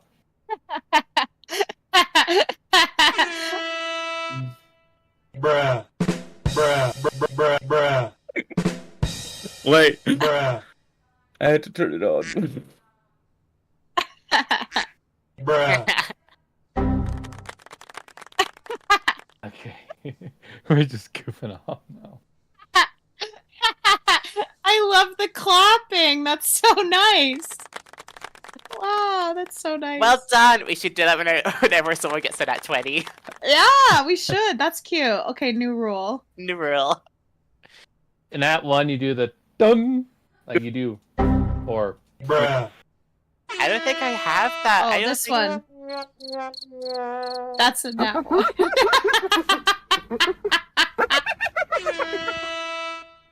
Whoa, how'd you get the hyena sounds? What the fuck? How do you have so many sounds? I was going to say, I only have... Quack. Airlord. Dang it. Cricket. this is all happening on the stream. Like poor Ben, just like Oh shoot! Yeah. it's like, yeah. Oh god, they're being crazy. No. Bruh. They're being stupid. You know when you just forget Bruh. you're live? Bruh. Yeah. Bruh. Bruh. Bruh. I mean, like, that does mean that we had, like, Bruh. that whole, Bruh. we're dumb because we wear glasses moment Bruh. Bruh. live on stream for the whole world to hear Oh yeah. of us being blind. Bruh. I love John from All right, work. can we stop at the bruh, Bruh. please? Okay. He had to do the last one. Walrus, you've now had us ban bruh from this group call. Oh, I have another Papa John story for you guys. Yes. So, at work, someone brought in like creamsicles, and they put them in the fridge at work, and then John went in, and like my office is right across from the lunchroom.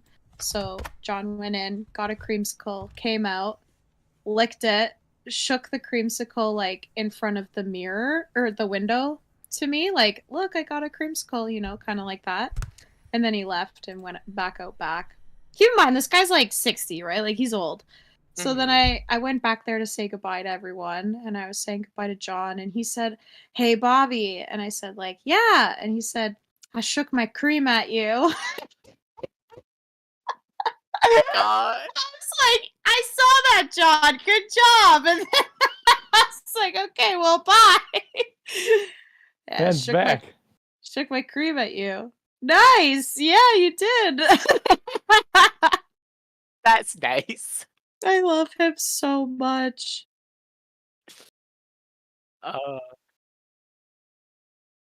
Something about an old man being dirty makes me giggle.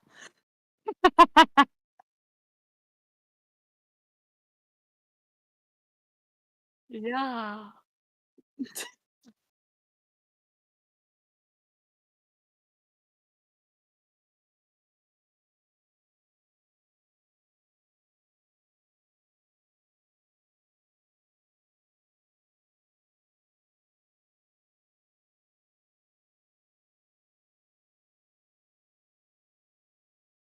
I nosedive into the portal. And But I that do is the it. end of Echo. See you guys in there. Whee! I forgot we had phones real quick. I need to make a quick stop at a store. Oh, okay. Well, I guess we're waiting.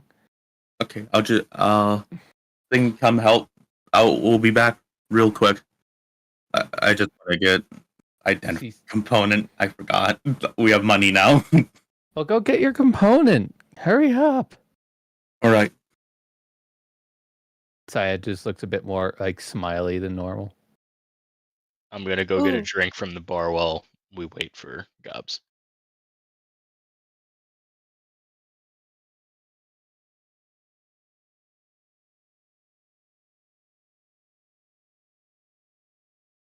Nice.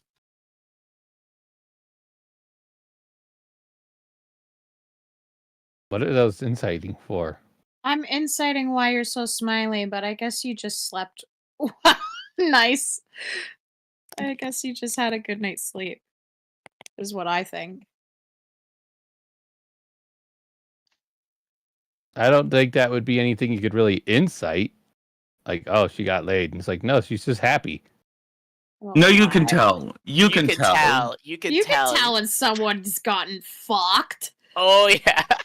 Someone's gotten fucking railed all night. Yeah. You can tell when they are too. You can tell. You could You can- smell it.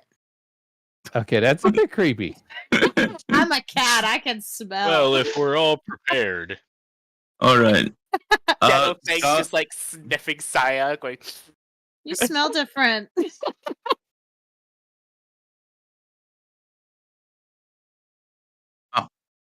I got us donuts. Donuts. Oh hell yeah! Anything that gets him away from smelling my hair, please.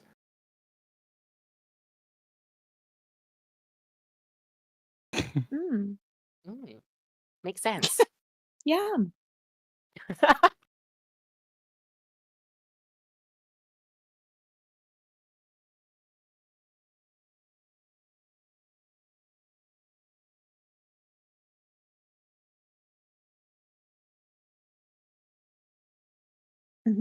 And licks them too. Licks the icing. Absolutely.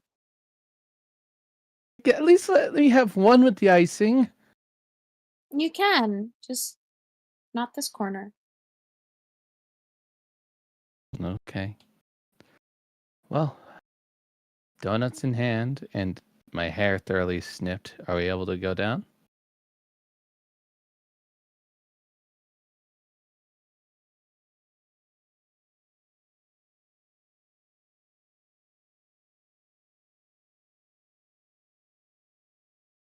Saya will walk up and say, "Hey, the 5 of us are going to go down. Let me just leave these here for you and pay the 5 gold pieces."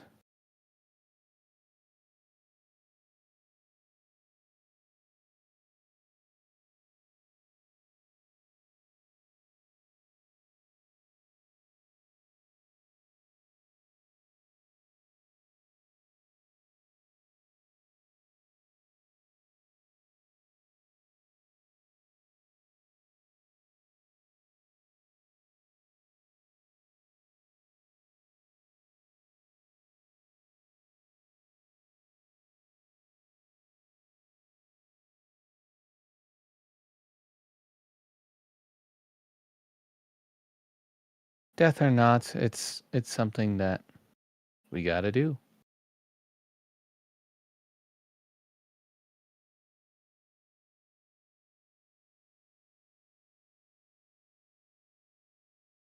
I think in a way it's already has been, but I'd rather live an adventurer than die complacent. Oh wait, no, die an adventurer than live complacent. Reverse that. She actually messes that up and does that.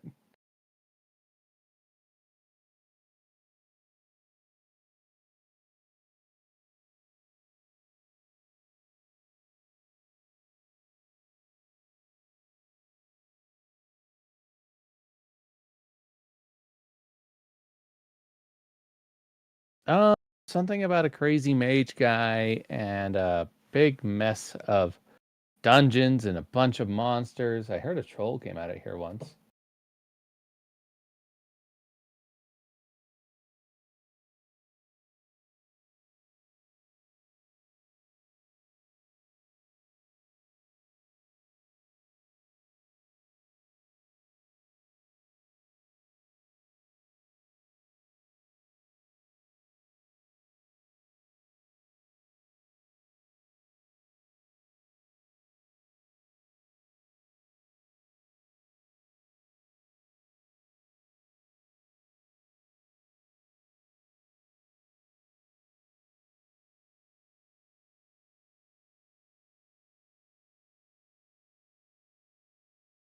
I can heed your warnings, can I not?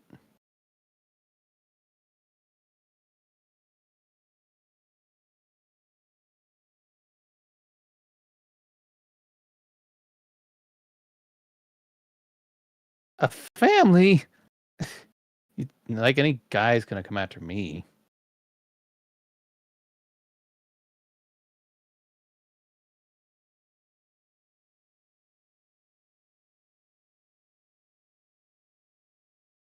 Hmm.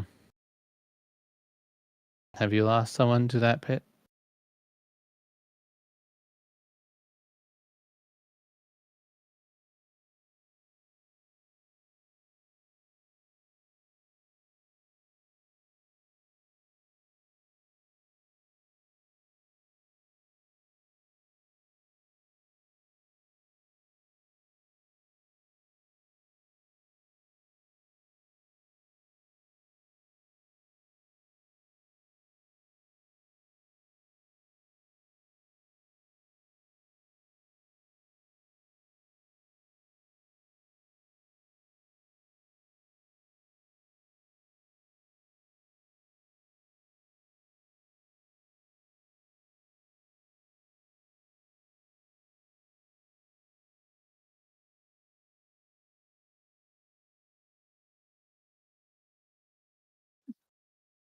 I understand.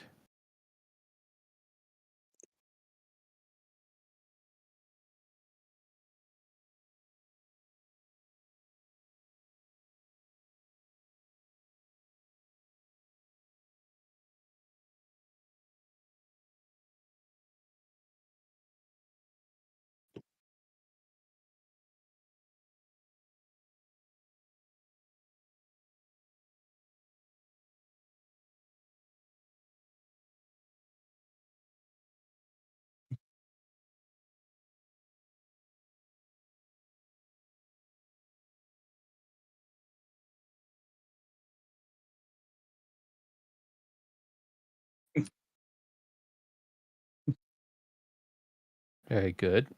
Try to avoid looking at any glyphs or scripts that we don't create.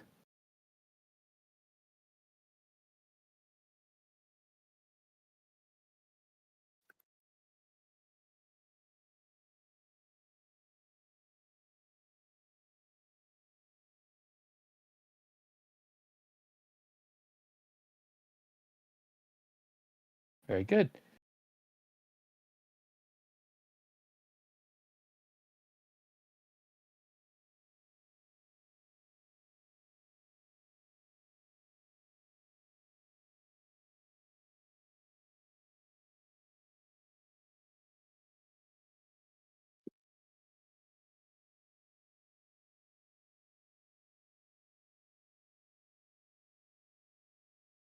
Saya will go back to the people who are nearby and say, well, we've gotten a very thorough warning, about, crazy speech, glyphs.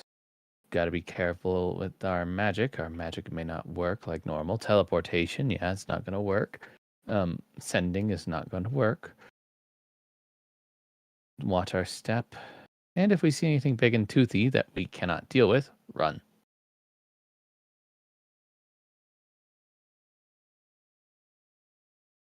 Sound fair? It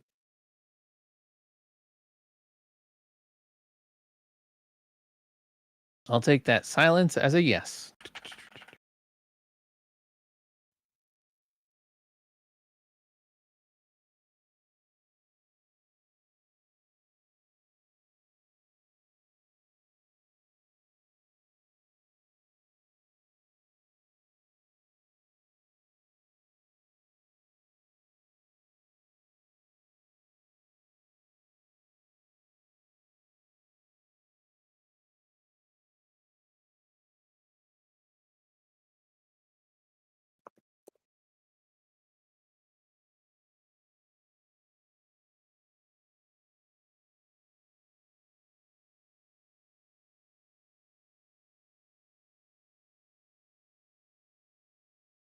Hmm.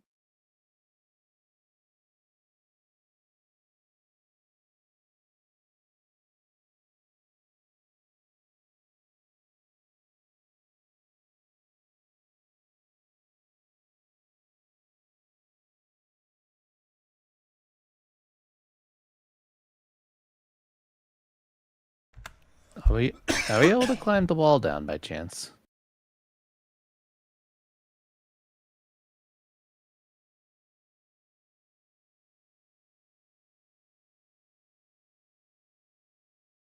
She shrugs.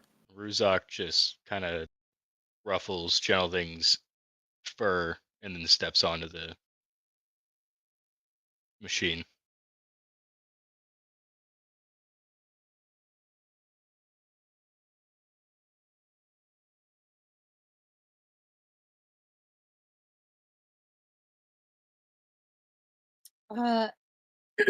Gentle Thing will go next, but she's gonna go over to this table and slam a gold piece down, and we'll say gold piece on our return.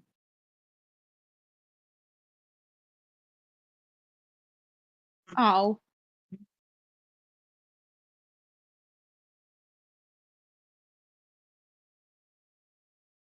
Nice. Well, I'll take that as a yeah. And then she'll A go whole in the gold bucket piece. next.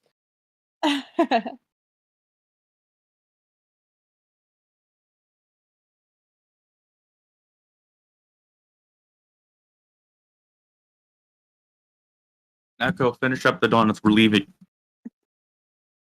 Oh my god, hang on one second. Go first. All right. You better save me one this time, Echo. Don't worry, Saya. They gave me an extra one because I was the first customer. It's all yours. The first customer. How early did you get there? At noon. This must be Yeah. a really sad donut shop. to be fair, it was decrepit, and they were going out of business. Ah. And Saya just like kind of noms on the donut a little bit. Like, I think I'll break my teeth on this. Oh well, I'll use it as a rock. And she'll put the rock hard donut in her bag.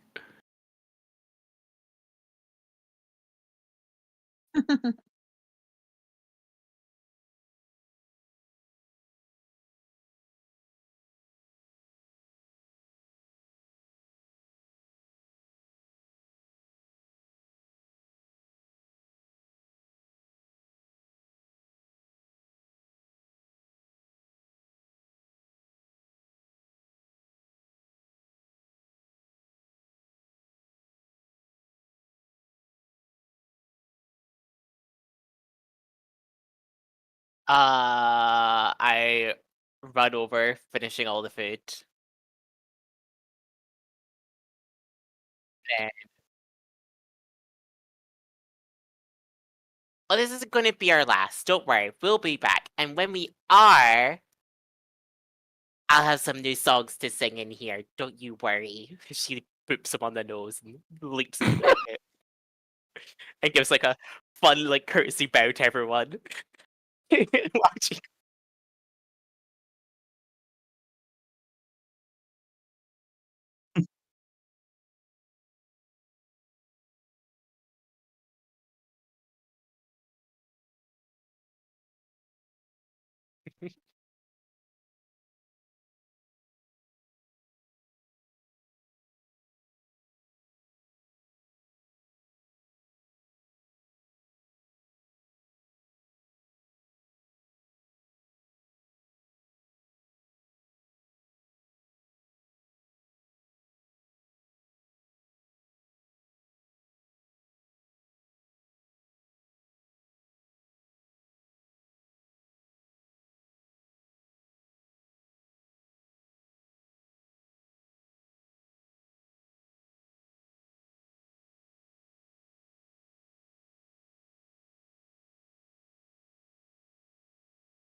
Ah.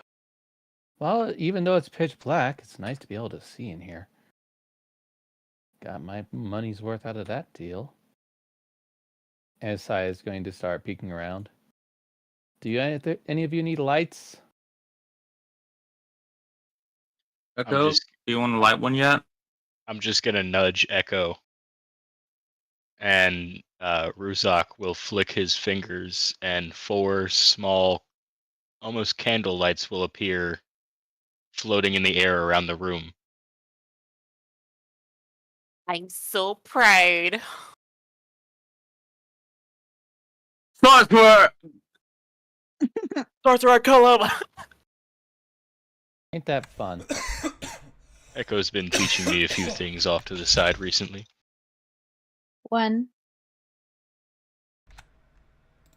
You don't know where I am all the time. Hmm.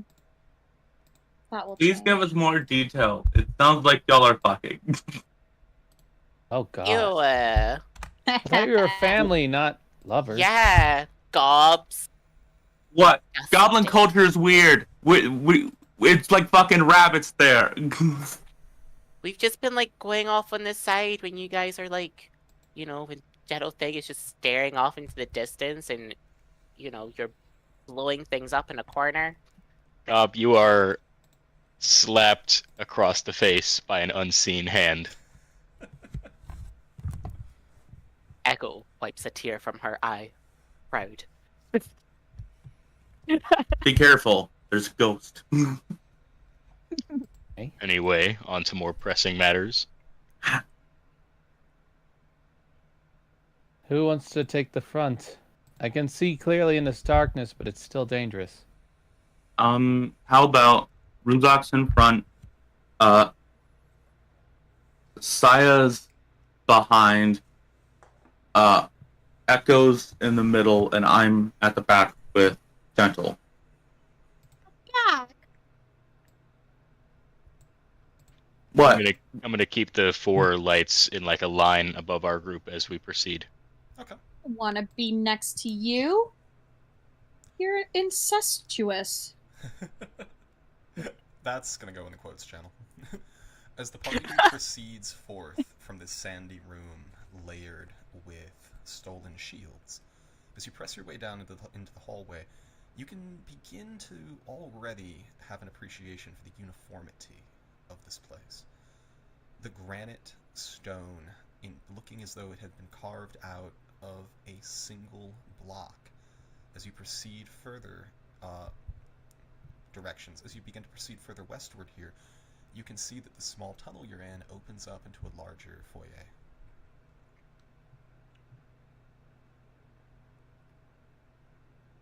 Come on, Ruzak. Yeah, come on, Ruzak. You're the one leading our charge here. Ah, Can there be any Hey, noises? calm down, guys. I'm giving the DM time to speak. I say in who the in hell character. is the DM? What's a DM? Ruzak, as you press your way into the chamber here, you can notice a couple of things immediately. Every 10-foot section of this wall has a relief carving upon it. Screaming faces of different demons. Gnashing claws of stone, howling mouths with many teeth. You can see also the skeleton of what looks to be a kenku, tiny bird bones in a slender frame, lying blackened upon the floor in front of one of these creatures. A bat-winged beast with a body like a gorilla.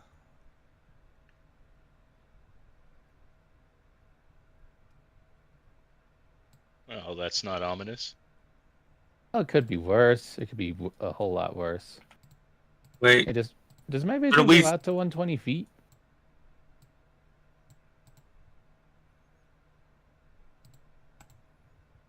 Nice. shouldn't we, test the room with the pole? Who has a pole? We Echo? do. Echo, hand me I the have pole. I hand you the pole. Ruzak, take the pole. I will take the pole and start tapping 10 feet in front of me as I'm walking. So, Ruzak, the process of sounding stone using the 10-foot pole is a fairly time-consuming one. The way that it works is you could use the 10-foot pole in order to search an area 10 by 10 in front of you, and the process is an investigation check that takes about 10 minutes. Okay. I will not do that then. You said there were a bunch of reliefs in the wall, Yes, both And- on the north and the south wall here. and one in particular was a bat-like creature. What was it? Looking like a creature with tiny bat wings and an enormous gorilla's body. Mouth open, full of razor-sharp teeth. The red Is that square what this here is? represents the skeleton of the kenku, which is positioned in front of the carving. Wait, I forgot I had the thing. I have a wand to point. It'll point at trap or secret, but it will do the closest one. I still have the wand. I want to use it. Does the skeleton? Can I see like an obvious cause of death? Is its skull crushed in or any sort? The skeleton appears to be blackened, as though charred. Mm, Upon closer inspection, though, you can also see that it has died almost in a fencing posture.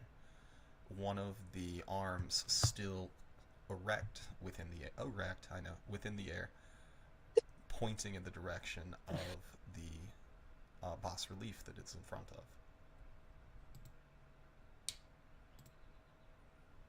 and the relief is like up on this wall or this wall. To the south.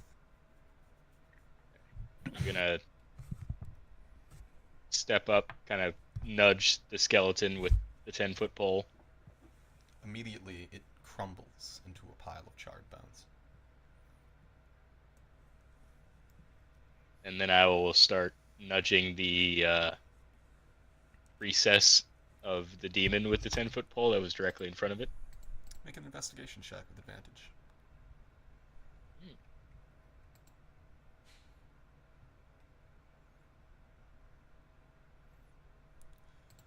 Very good. With a 20, almost immediately you can tell that the bas relief here is not of the same composition as the rest of the hallway.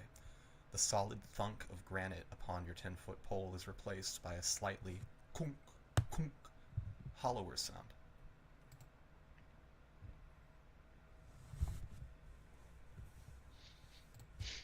I think this might be a door. Oh, into what? I know you probably don't know the answer. I'm just curious. That is the question. I will approach and look for some sort of switch or lever. I assume there's no keyhole. None obvious, yet as you begin to investigate the carving more closely, you can tell that one of the fangs within the gorilla's mouth has a slight maladjustment to it. As you look more closely, you realize it appears to be a switch that could be turned within the creature's mouth. Well, isn't that ironic? Why is everybody so far back? I'm scared. I will turn the fang. As you reach into the mouth of the creature, turning the fang, there is a moment of trepidation as you feel it tremoring within the stone of the wall. Yet you see the relief slide upward into the granite, revealing what appears to be a naturally carved or quarried rock passage before you. Hmm.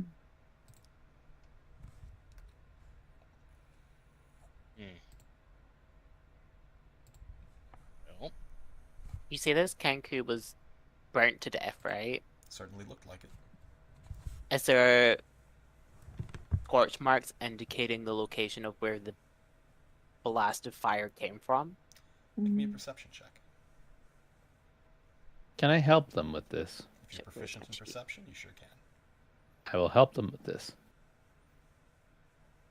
Are you wanting to roll your own, or will I just roll It advantage? should give you advantage, right? 15. With a 15, you can see no scorch marks anywhere within this hallway, other than those upon the skeleton itself. As you gaze further down west, and you can make out the series of marble pillars which appear to support the ceiling of that octagonally, hexagonally, I'm not going to count the sides, shaped room. You can see none there either. What do you see, Ruzak? Okay. And I will start. Oh, Go sorry. ahead. I just wanted to roll survival to see what I can tell about the way the Kenku was burned. The way. Like, yeah, like, I don't know. I'm assuming I've read about dragons and their fire breath versus. Probably so. Go ahead and give me a medicine check, not survival. Okay. With a 19, however this creature was burned, You get the sense that the entire body was very likely incinerated in the same flash. Okay. I will say the body was incinerated in a flash. Be careful, Ruzak. Thanks for that info. And I will begin to slowly proceed down the tunnel. As you begin to creep your way down the tunnel, Ruzak, a rather fetid smell plays upon your nostrils, like standing water. Saya will start following.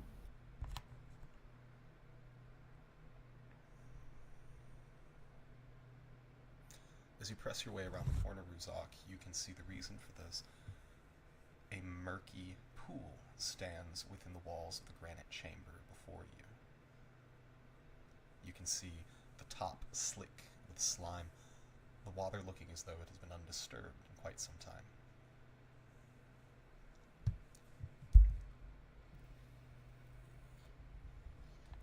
Oh,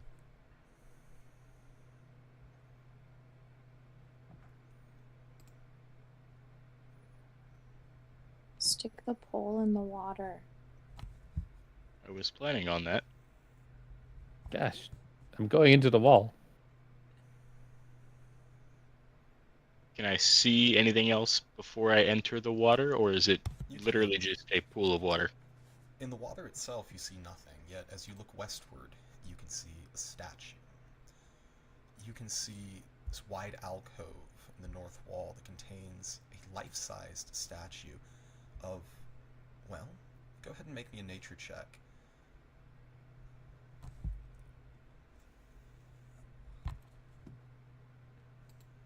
Familiar with these. Perilous to smugglers who become lost within the waves. This is known as a sahaguin, a shark-like humanoid, a tremendous shark's head, 4 arms flaring wide, one of them holding a trident. You can see that the head of the statue has been completely turned around, and one of its arms broken off, nowhere to be seen. There's also a very dim purple radiance being emanated by the statue.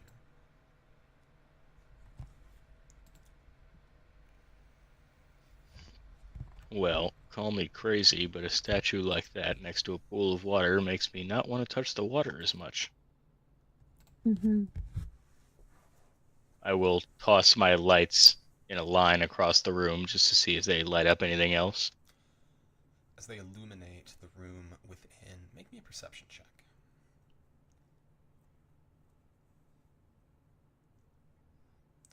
You can see as the lights begin to illuminate the room, Ruzak, that the floor beneath, the floor directly in front of you becomes slightly visible. The water here only ankle deep or so, yet you can see that as you travel westward within this room, that the height of the water increases dramatically, or the depth, rather, increases dramatically.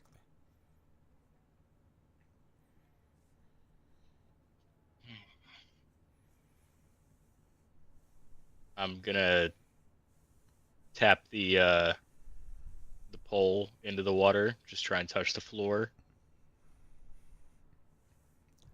You give the tap, and as you sound out the depth of the water before you, within reach, you can tell almost immediately that anywhere past, let me draw it, this line, not drawing, one moment, anywhere past this line,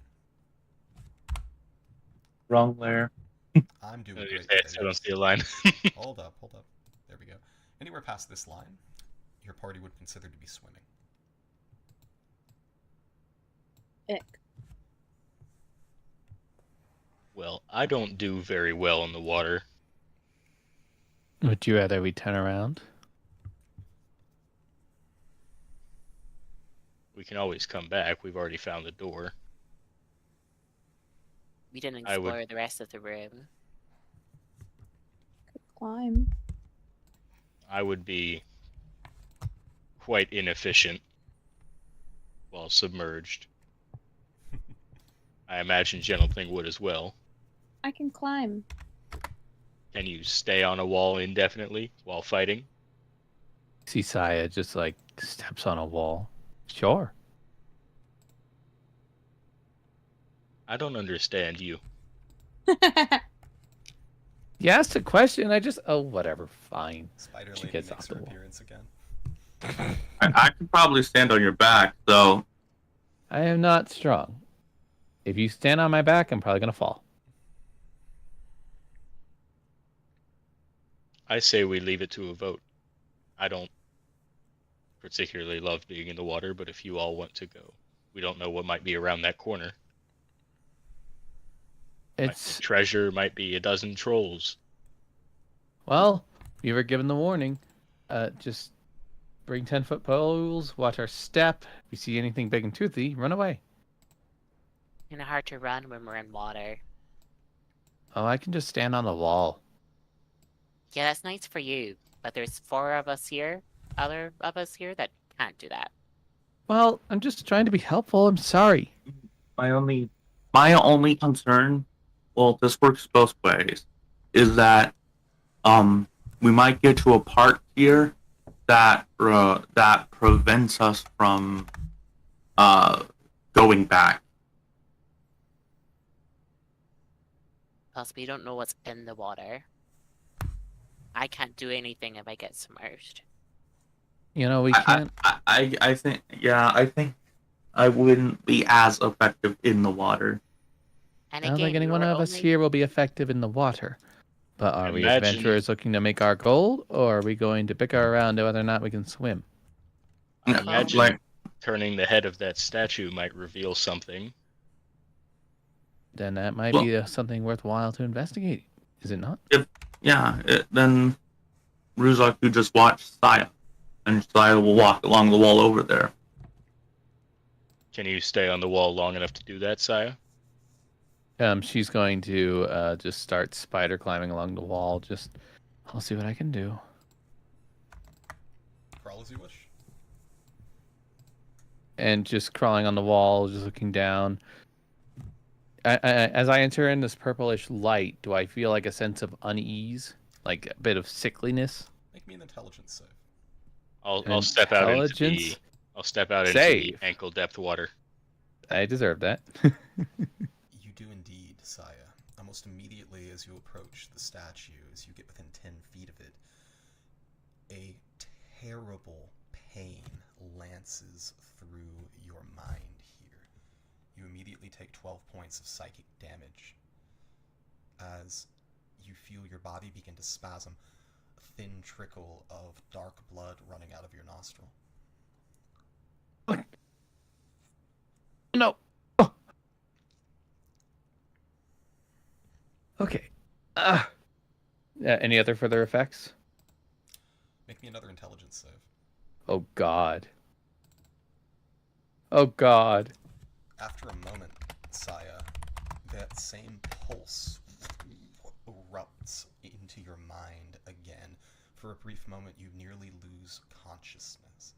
Another 8 points of psychic damage here. Give me a perception check.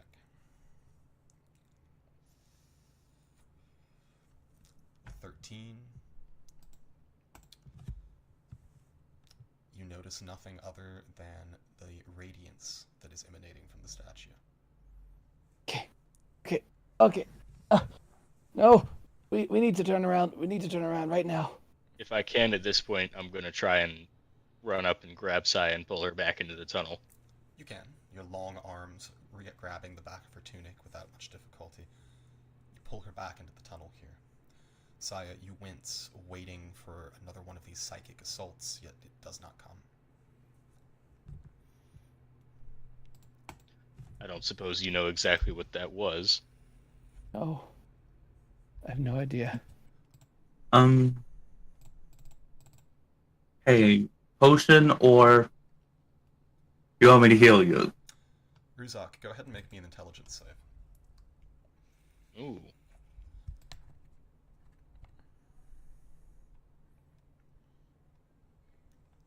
With a 14, you feel that same sense of agony that must have washed over Saya wash over you.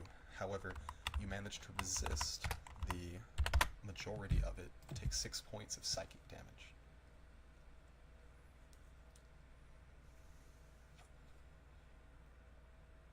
I'm just gonna grab my head and then jump out into the tunnel. Okay. Perhaps we should get away from the water. Yep. I think that made our decision for us. Yeah. I think I could feel 12 heads spinning right now. Do you need a potion, Saya? What we need is to make sure that we're not being chased by anything. Let's keep moving. All right. Echo. Move. It's like, oh, yeah. Door Yeah, stock, sorry. door stock, guys, let me in. I think it was that statue, whatever it was.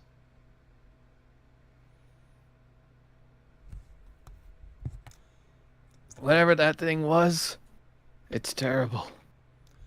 As the party presses their way back out here, Gobs, I think you went first. Go ahead and give me a perception check.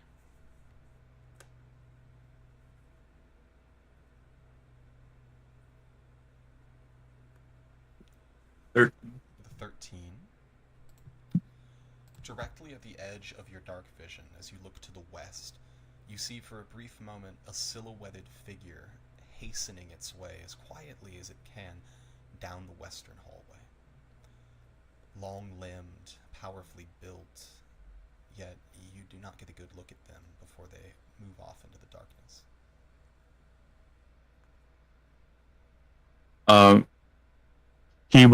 Gobs will go over to Ruzak and say, all right, be careful, we're being watched.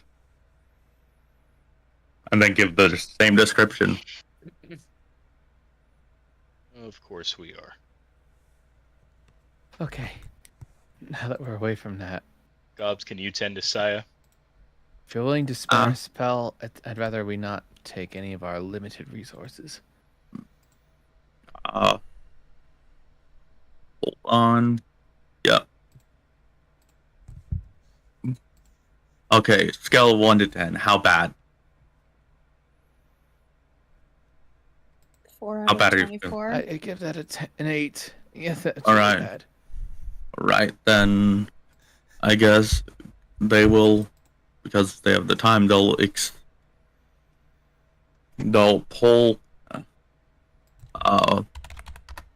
flask out of their bag of holding and pour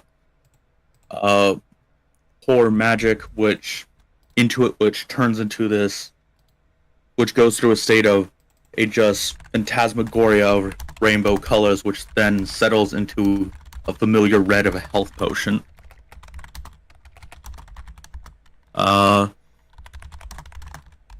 I'm using the experimental elixir. I'm consuming a spell slot, so I get to choose. And then, yeah. Okay, so it's you restore 7 hit points.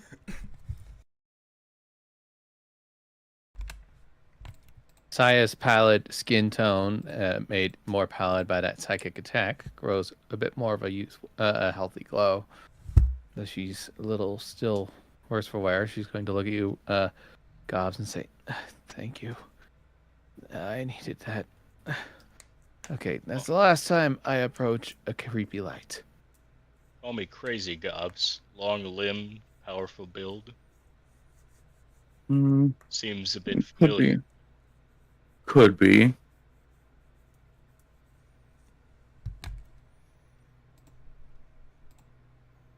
Want to give chase or no? You said they went To the which way? western hole. It was the western.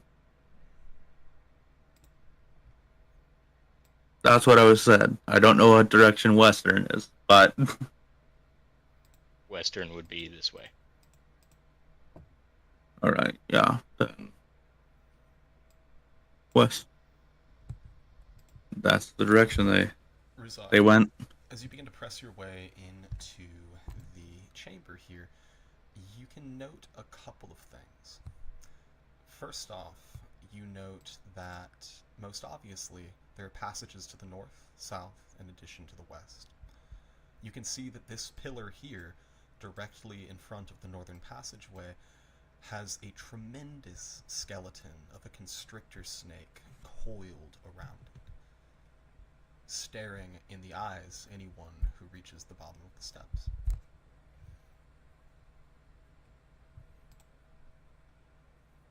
Yeah, I'm not messing with that.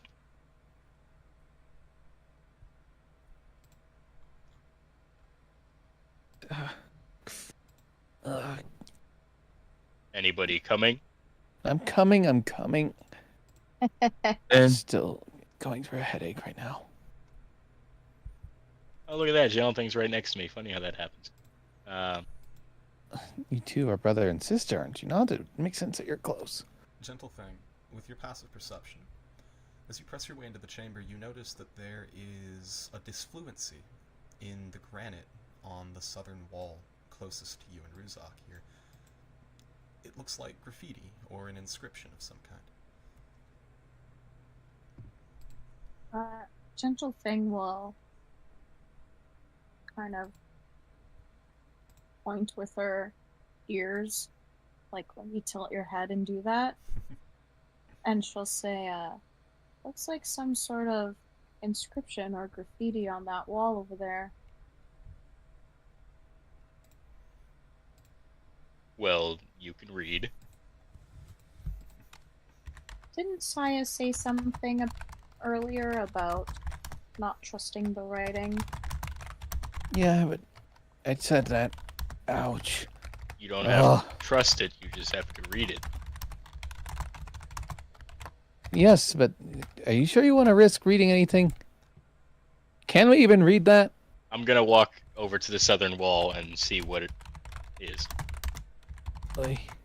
As you look at it, you can see what appears to be written in common, yet, bugbear that you are, you're familiar with the grammar of Gobblish language, and you can recognize both at the short height and also the grammar used here in the spelling, very likely written by someone of that caste. There's an arrow pointing to the south here. That's right, you all speak Goblin. There's an arrow pointing to the south here, drawn away from the leathers. It says, "Certain death this way."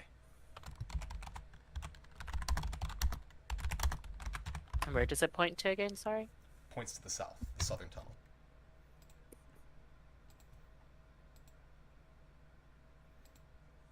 Well, if we're not supposed to trust it, that would imply that we should go south.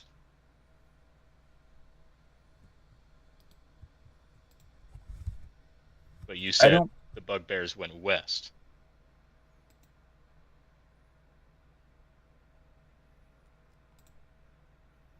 Yeah. I don't want them to be able to get behind us. Again, I can see far enough back behind us, and assuming they are using some type of magic, I'll be able to see them. Still, I would prefer them not behind us. I would prefer to have relatively clear entrance to the exit, to where we came in. We'll have to make a compromise somewhere, because at some point we will have to sacrifice our clean exits. Well, I mean, when you saw him, did it look like he was spying on us, or did you think he intentionally had you see him? Had you intentionally have you see him, then maybe. I'm pretty sure he didn't want me to see him. He ran away once. I was looking vaguely in their direction, so they definitely didn't want me to see them. Well, that would imply that we should follow them. Yeah. Okay. I'm fine with that.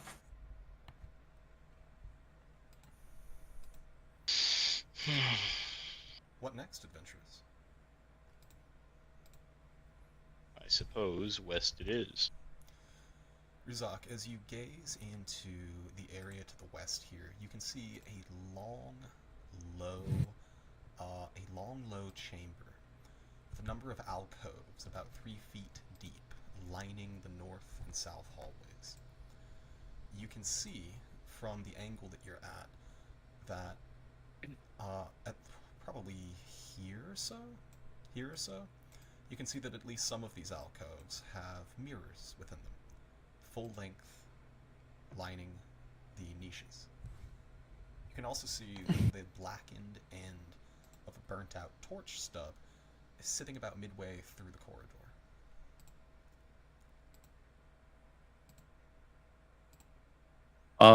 Ruzak, toss a bearing through. All right. I will throw ball bearing number 1000 through. Very good. As the ball bearing ting, ting, ting skitters down the hallway here, you see it roll past the torch stub and into the darkness beyond. You wait a moment, another moment. You see no response. I'm sure it's fine. Ruzak, how does your magic hand work? Like a hand that's not attached to me. So it feels like someone else, right? I think so. Hang on, Gen- and I'll smack Gobs again. Does it feel like a furry hand? Does it feel No. It's much smoother and less claw-like than Ruzak's normal slabs. I actually prefer this one. Gentle Thing will suggest that we replace the torch stub with one of our own and do so with the mage hand if it can carry it over there. Couldn't he also just like glide the hand along the ground? So if there's like a pressure plate on the ground, it will hit it. Very Well, unlikely, it's given the fact that a mage hand is only capable of exerting 10 pounds of force. Yeah, the So hand is not very strong. so if it's not a like thing that a ball ring would trigger, a hand probably won't either. If it's Okay. a pressure plate for 80 pounds, there's no shot. All right.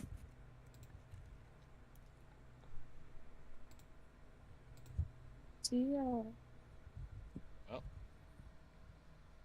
see. Do- Am I do you like within? it?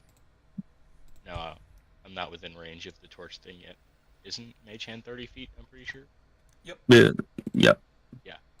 So I will approach until I am 30 feet away. Ruzak, make me a perception check. I'm scared.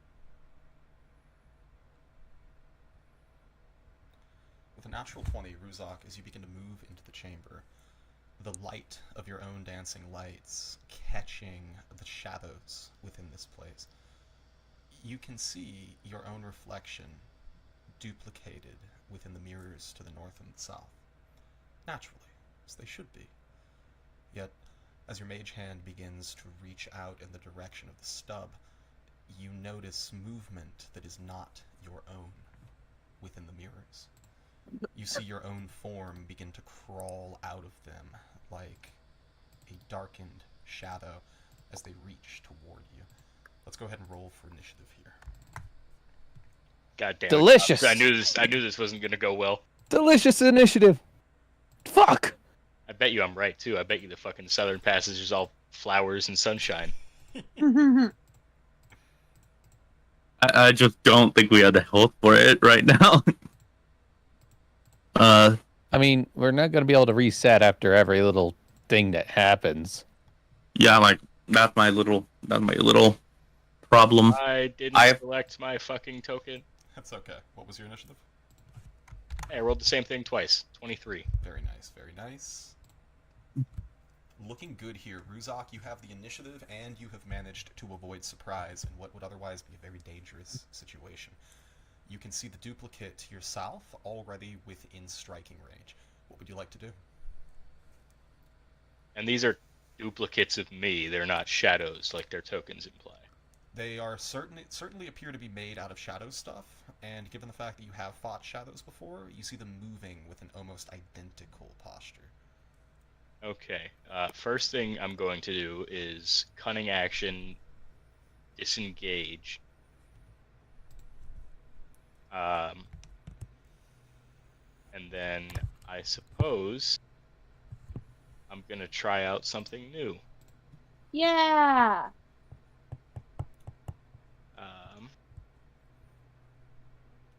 I'm going to draw my hand very quickly across my rapier and cast Green Flame Blade. What's this look like for Ruzok, having learned this magic from Echo? So Ruzok just, as he draws his rapier, he kind of slides it across his palm. Not hard enough to draw any blood, but as he does, just small green flames begin to dance off of it. And as he lunges forward towards the shadowy duplicate of himself, the flames almost shoot out of the rapier to where they launch towards the tip, and as they strike, they burn the shadow from the inside. Beautiful. Go ahead and roll the hit. Let's see if I know how to roll this correctly.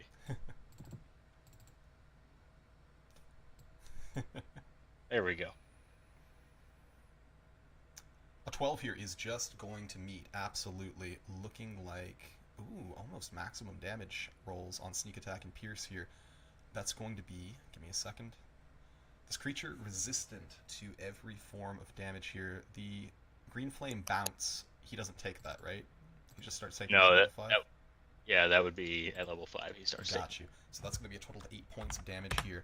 As you run yourself through with a blow that should be fatal, you see the duplicate simply move past the hilt of your rapier as you disengage, looking for the next strike. And I will move back.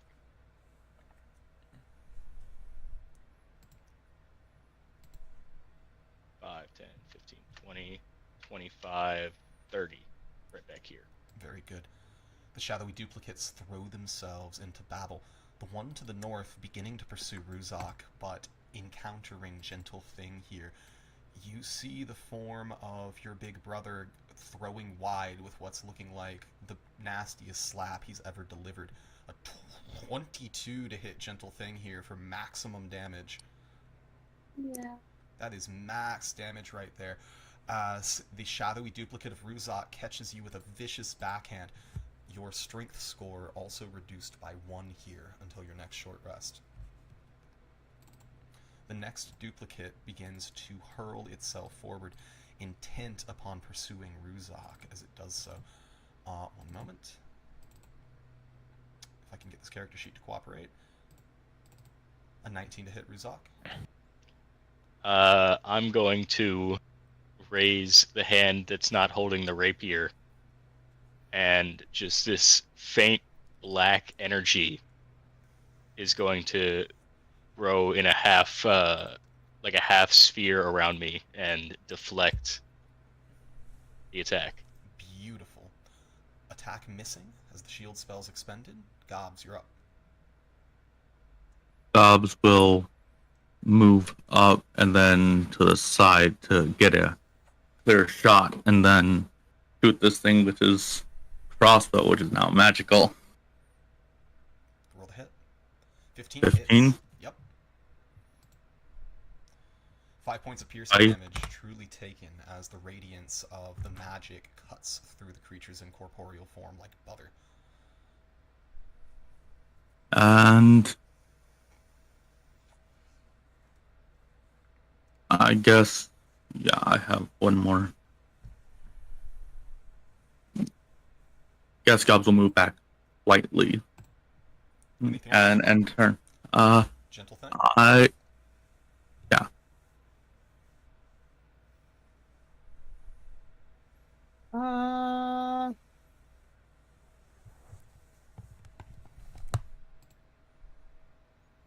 I'm going to.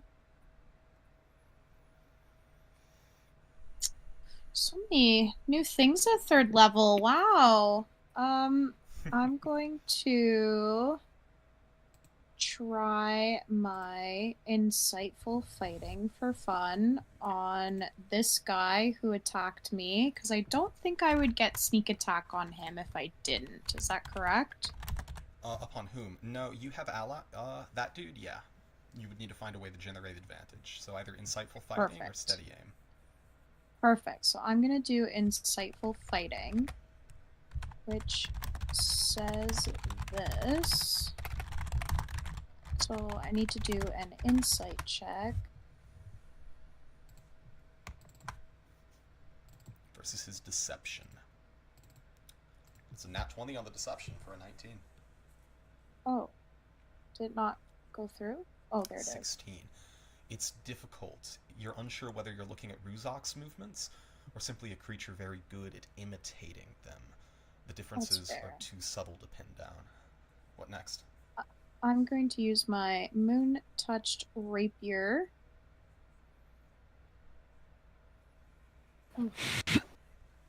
9 here doesn't quite hit as you find yourself defending yourself upon both sides in this combat, Gentle Fang. You can't land a blow.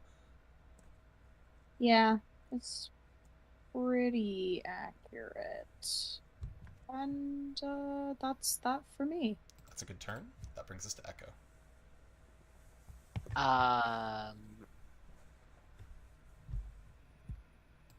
As a bonus action, I am going to expand on use of my bardic inspiration and use Mantle of Inspiration.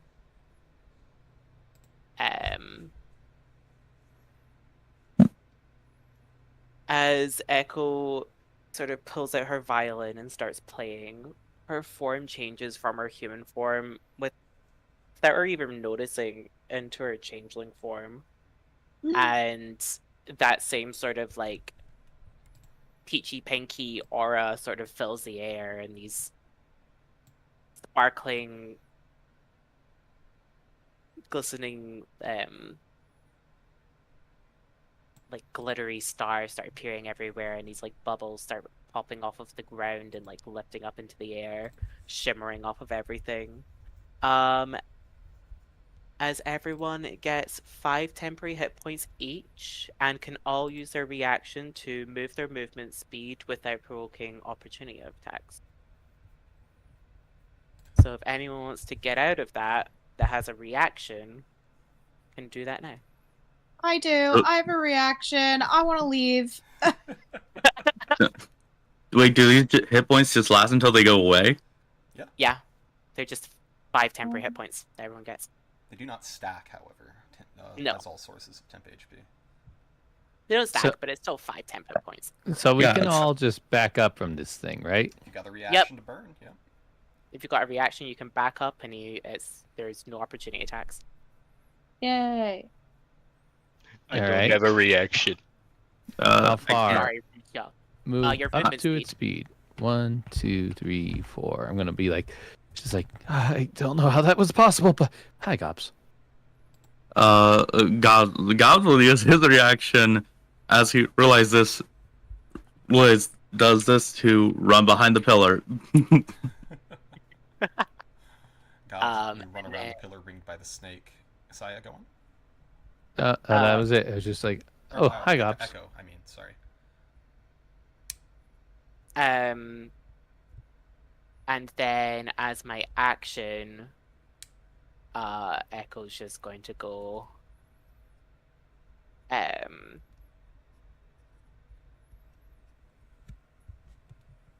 Stay away from my family, you sad excuses for Ruzoks. And cast vicious mockery on this one.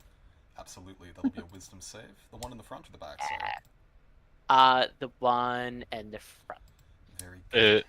The shadow in front of me gets advantage on his next attack as I turn around questioningly to Echo. Echo. That wasn't a good one. So your 18 here just going to save.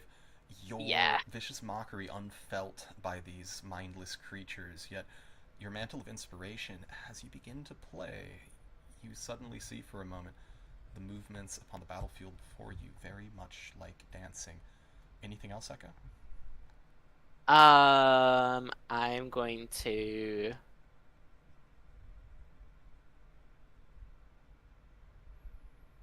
Step back here. Very nice. That brings us to Saya.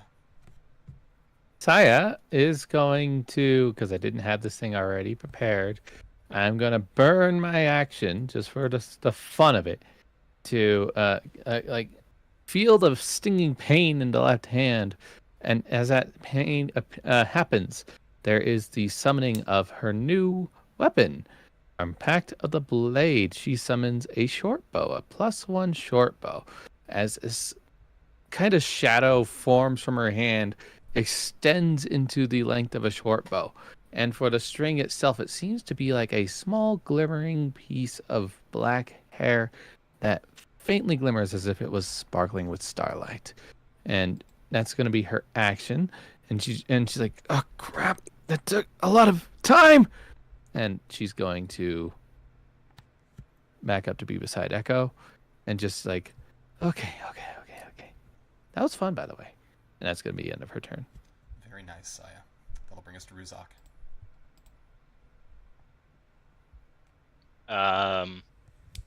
The one directly in front of me is the one that's looking a little wispy. Yes. All right, I'm going to once again. I'll once again bonus action disengage, and then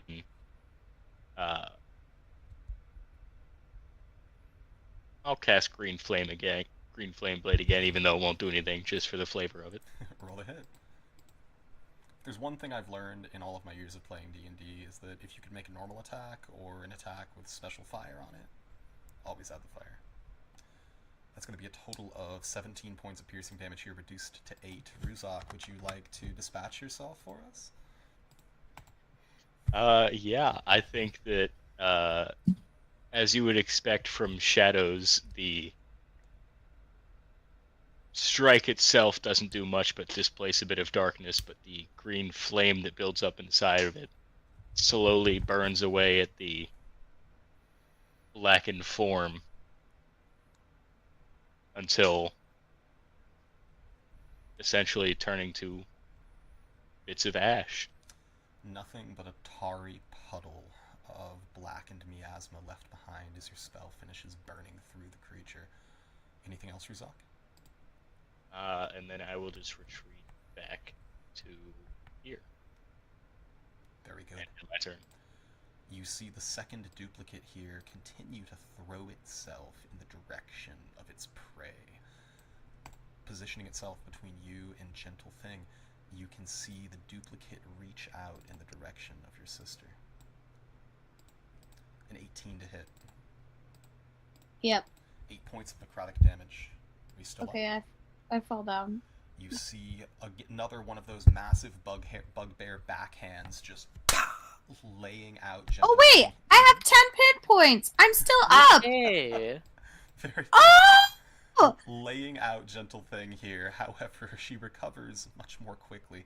A lifetime of learning to deal with these slaps. Yet, 4 points of strength reducted here, as you can feel your own life essence beginning to wane. I think that brings you down to 3, Gentle Thing. For my strength. Mm-hmm. I think so. 4, 5. My strength score is a 12. Oh, never mind. You should be at 7 in that case, I believe. That's going to bring us to Gobs. Gobs will be a goblin and bonus action hide. Very good. As you press yourself up against the pillar, the bones of the snake rattle slightly as you brush them. 16. You feel hidden. Then he's gonna make his, and he's gonna calm and take a deep breath and army style roll around and just shoot it with a magical bolt. Roll the hit. 14. Even with the half cover provided by Ruzak, 14's just going to hit as your crossbow bolt streaks past his shoulder, slamming the creature in the head. 8. 8 points of piercing damage taken here, immediately bloodying the shadow before you as the creature, some of the fight begins to go out of the creature. Anything else, Cobbs? Yeah, I'm not gonna pump this attack, so that's it. Gentle Thing, you're up. I'm gonna try and hit it with my rapier again. Oh, so tired. You hit it with your short bow. I did? Yes. I mean, I Oops. think that they're the same thing. So It's same thing, but Wax it on it. With a 10 here, Oh. unfortunately, that is going to miss. I believe the 2-hit bonus is the same on both of those. Yeah. Unfortunately, as you say, it's difficult to lift your limbs as quickly as this thing is sapping your strength, Gentle Thing. It manages to parry the blow with a claw-like hand. You've got a bonus action remaining to you. Yes, I do have a bonus action. I'm going to dagger it. Yes, I am. A 14 is going to hit here.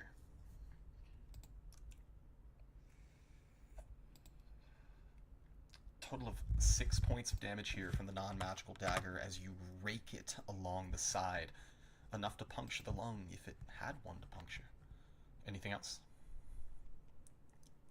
No. Echo, you're up. How damaged does it look? Virtually incorporeal. Love that.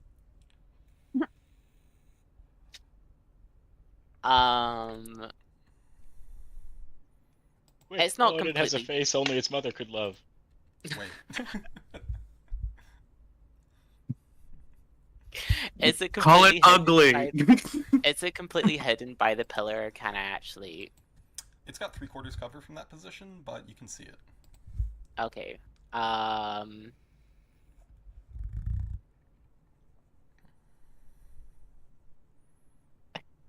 She's gonna vicious mockery, and she's gonna say,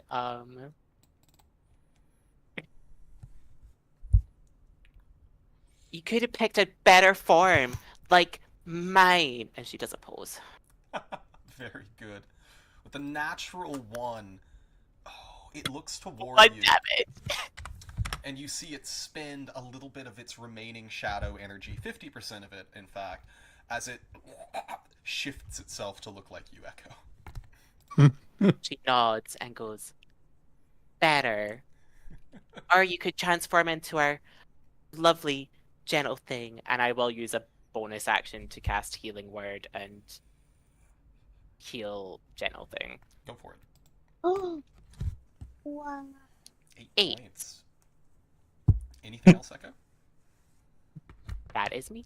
Very good, Gentle Thing. A little bit of your morale returning to you, as even in the face of danger, Echo is always fabulous. Saya, you're up. all right, Saya is going to immediately just start rushing to the behind 2, 3, 4, 5, and then she's going to draw an arrow and just Polaris Fracta, and she shoots the arrow. Roll the hit. Rolling to hit. Sadness. An 11 here is just going to miss, unfortunately. You see the arrow streaking through the air, mid-flight, transmuting itself into a golden needle, very much like the one you were pricked with, as it clatters against the wall behind the shadow. That's my turn. That'll bring us back to the duplicate. You can see with its final bit of strength. That'll bring us back to Ruzak. Oh, my bad, Rizak. Go for it. The real one goes first. Of course, of course. How could I forget?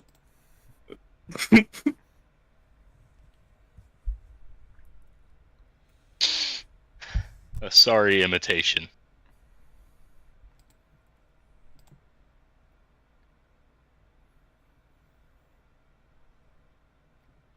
What would you like to do? That. Hmm. Well, it's got 1 HP left, Ruzak, so why don't you just tell us what you did to this thing? You know what was funny is I planned it so that the roll was going to go through right after I said that, but it rolled a natural 20, and then D&D Beyond was like, wait, how do we do this for Green Flame Blade? And it took like a second to roll again.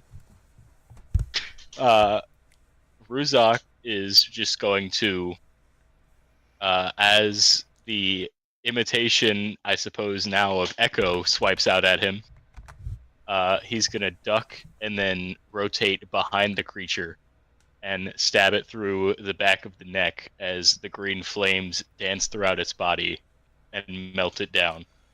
Beautiful. The sincerest form of flattery, yet not enough to appease Ruzak as you dispatch the second of the duplicates here. For a moment, your ears pricked as you listen for more crawling sounds within the darkness, yet you appear to be alone within this chamber. Well, that and the dead snake. We'll exit initiative there. Wow, Saya, you're an amazing shot with that bow. She blushes and just sulks a little. It's like, I'm sorry.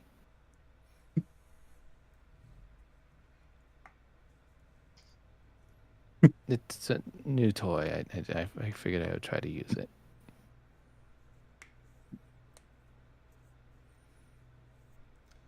As the party stands within the pillared chamber here, it is still, silent. No signs of disappearing silhouettes or creatures lurking in the darkness. What now? Shall we continue to where we were heading? Everyone okay? Just a bruised ego is all. Manageable for the rest of it for a little bit more? Totally unscathed. All right. I thought you'd be better at dodging my swipes, my general thing. Yeah. It's just you haven't done that to me in a while. You sound almost disappointed. No. She smiles weakly. Are you able to press forward? We can rest if need be. A gentle thing will twitch her whiskers and say, I'm fine.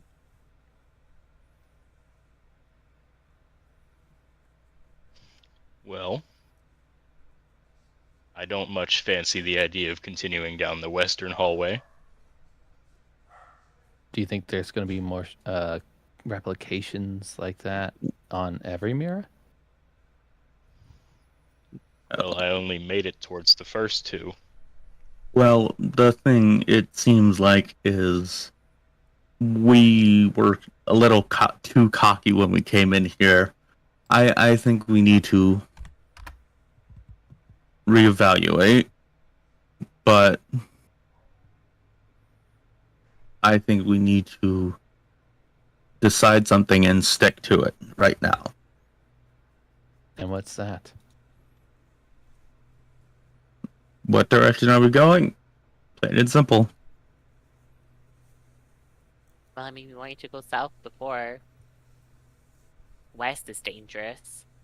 North. Everything in this place is dangerous.